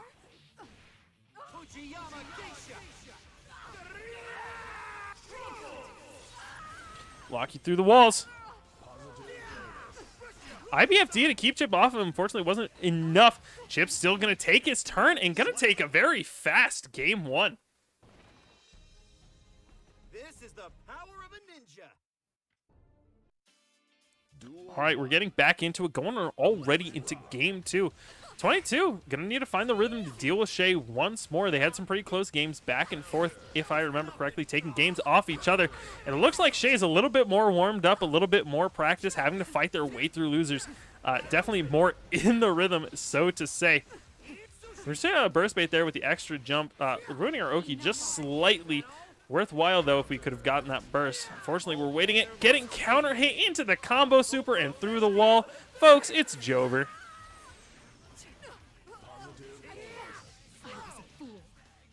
Solid game one here from Shea.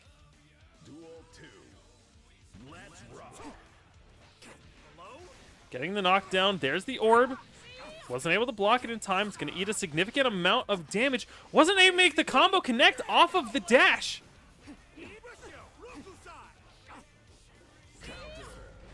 JH into another combo starter. Knocking you down. Back and forth through the ground. Hello? The Amelia mix that it's known for locking you down. Shit. Wait a minute. Wait a minute. I have an answer for this. I have an answer for this. Wait a minute. All right, there we go. All right, we're back into it. All right. We're seeing a lot of really good adaptation here from Shea. Going to be able to lock Amelia down in corner using the red RC for a hollow jump throw. 50 meter for a throw, and it was completely worth it. Getting the wall break and positive bonus. You do got burst to worry about here with 22. And we're getting the air throw instead. 2-0 on the side of Shea. I mean, hey, when it works, and we're probably going to get a reset off of this if he can just make that, if they are able to make that last push just a little bit sooner. Throwing out these, throwing them out, dropping it low. Let's see it. Nice, solid knockdowns here from both of them, being able to set up their Oki positions very strong. Trying to bait something out, it looked like, but there's nothing to bait. I guess just better habits is pretty good for you. And for a hollow throw, uh-oh, damage is climbing, and you're through the wall. Sending Shea to the other side. They're going to need to find some way to deal with this pressure now. Going to need to be able to take these two new games. It looks like K22 is getting back into it. May ruin the potential reset chance. Whiffing the 5D off of Meaty. Unfortunate. Gets anti-aired by the 5P to the wall. Mir, how you doing? Now we get the super knockdown too, which means we're going to be able to cross up a little bit. Wasn't able to block the Alpha Blade. More load after the fast RC. Solid defense there, able to block the Rekka mix. Hollow jump throw. Spending the burst after attempting to punish, and we're getting the throws, Milia. We have so much meter to work with here, and that is going to go 1-1 so far. Shea to K20, holding on to that burst here for the final round.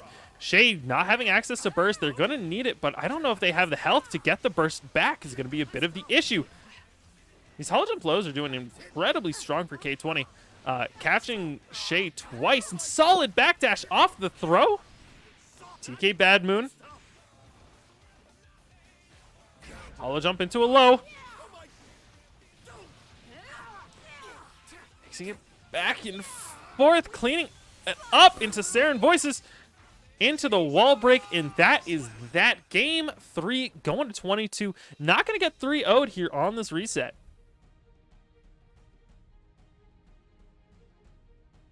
Oh, hold up. My connection?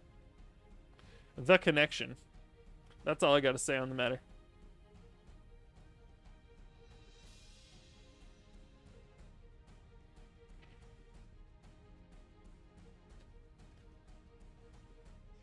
Okay.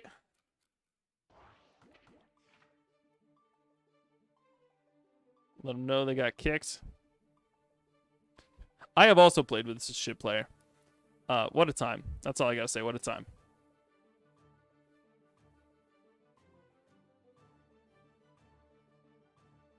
Restarting? Understandable.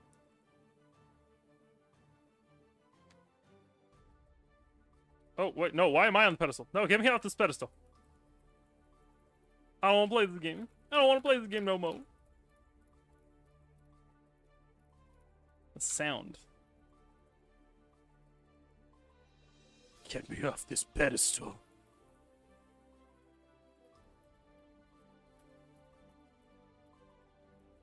I'm not ready to be gaming yet.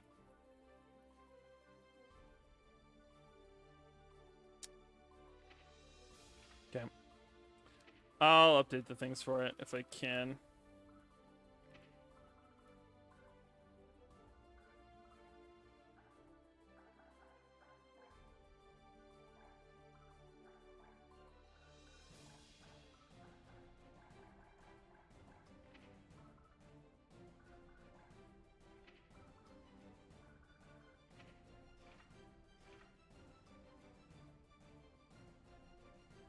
Why am I stuck on this pedestal?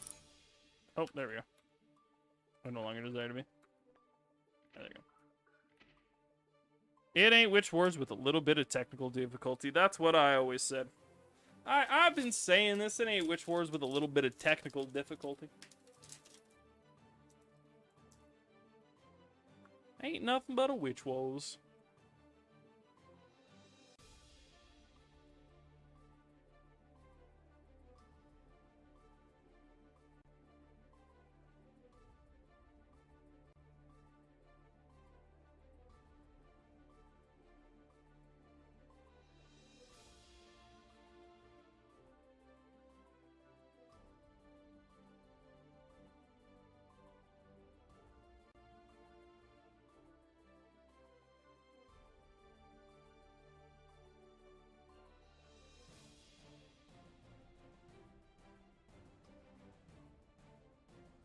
Alrighty then, looks like we're waiting for Shea to get back in here. From rematch to something?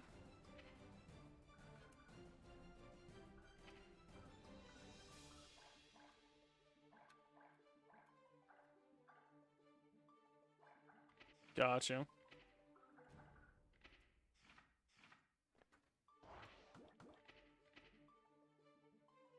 There we go.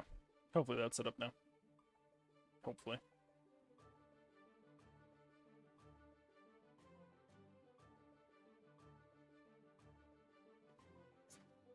Alright, we're getting back into it.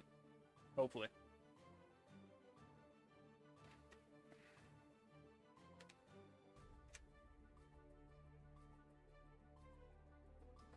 Alright, y'all are good to start if you so desire.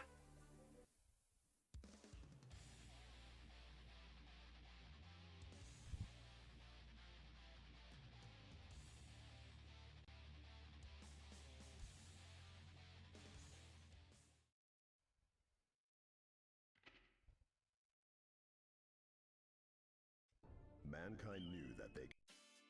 Duel 1. All right, here we go. Back into it. 1-2 so far. Shea on the verge of a reset. Just needs one more game to go. K22 needing to take these next 2 games if they're going to want to keep the title of Grand without having to run through a run set. Drain a little bit more of their energy. Spending the burst immediately, not even wanting to approach the situation of having their turn started.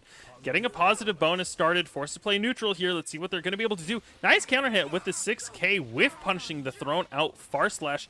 Now Milia's got their turn in the corner, blocking the DP and the super for the finisher. That's going to leave it with a hard knockdown, post wall break, and positive bonus, which is a dangerous combination on someone like Milia. You're able to get your turn back, unfortunately catching with the 5K. Looks like you're going down. One more game. Shea going to be able to take it for the 3-0 reset. Or for the 3-1 reset, looks like, if they're able to win this next game. There's the throw. Setting out the disc, getting hit. Up and over. Locks you down in corner. Gonna have to deal with that just a little bit. You're holding the Milia pressure for the instant overhead off of the S-disc. Shea trying to cover up a lot of space with K Alpha, but instead getting counter hit for your troubles. Dangerous, dangerous opposition here. Going to 1-1 so far on the potential bracket reset for Shea.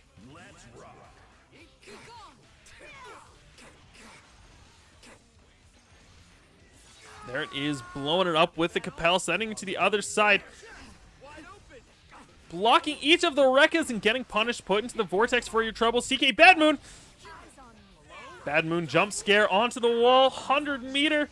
It's over from here. 22 taking it 2-2 so far, keeping Shea just outside of the reach of a reset. They are just on top of it and are not going to let them get even anywhere near it. 22 on top of it, 2-2. If they're able to win this next game, is able to prevent the reset. We're going to see if they're able to adapt quickly to Shea or if they're going to lose that another game and have to run another set.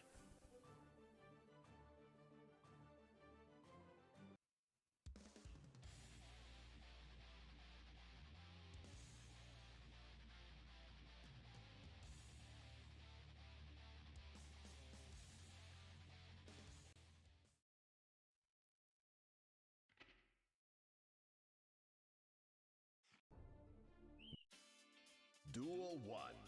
All right, here we are back into it. Let's go ahead and look down. Nice throw, clashing off the 2Ks.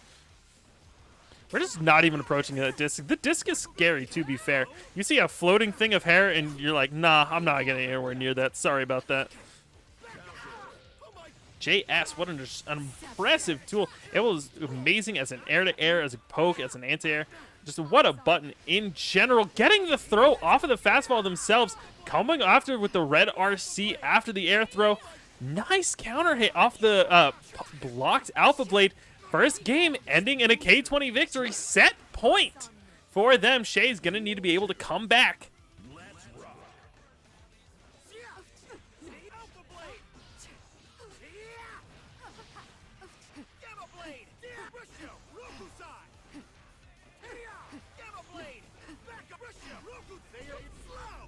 There is getting the knockdown. Shea's able to control the corner. How long are they going to be able to keep it, though? That's going to be the question. Empty jump into a low. We're going to see a Shea perfect here. Milia's got a lot of life left, and you're going to have to be able to hold a mix-up with a little bit of plus frames they got. Locks you, walks you all the way back to corner. Spending the burst. Was the burst worth it? Not necessarily sure. I mean, you had a lot of life to work with, and now you're not going to have burst for this final round. And it's a round that's very important. If you're not able to win this, you are out, and that is over. Seals the deal. Every little bit of life getting chipped away is a chance of it being over. You're in red health. It's time for the hero mode to activate. Shea's going to be able to get this back, and with the mix off of the blocked hair car, that is the end of the game. 22 taking it 3-2 over Shea in grand finals and being the July Witch Wars winner. Congratulations, 22.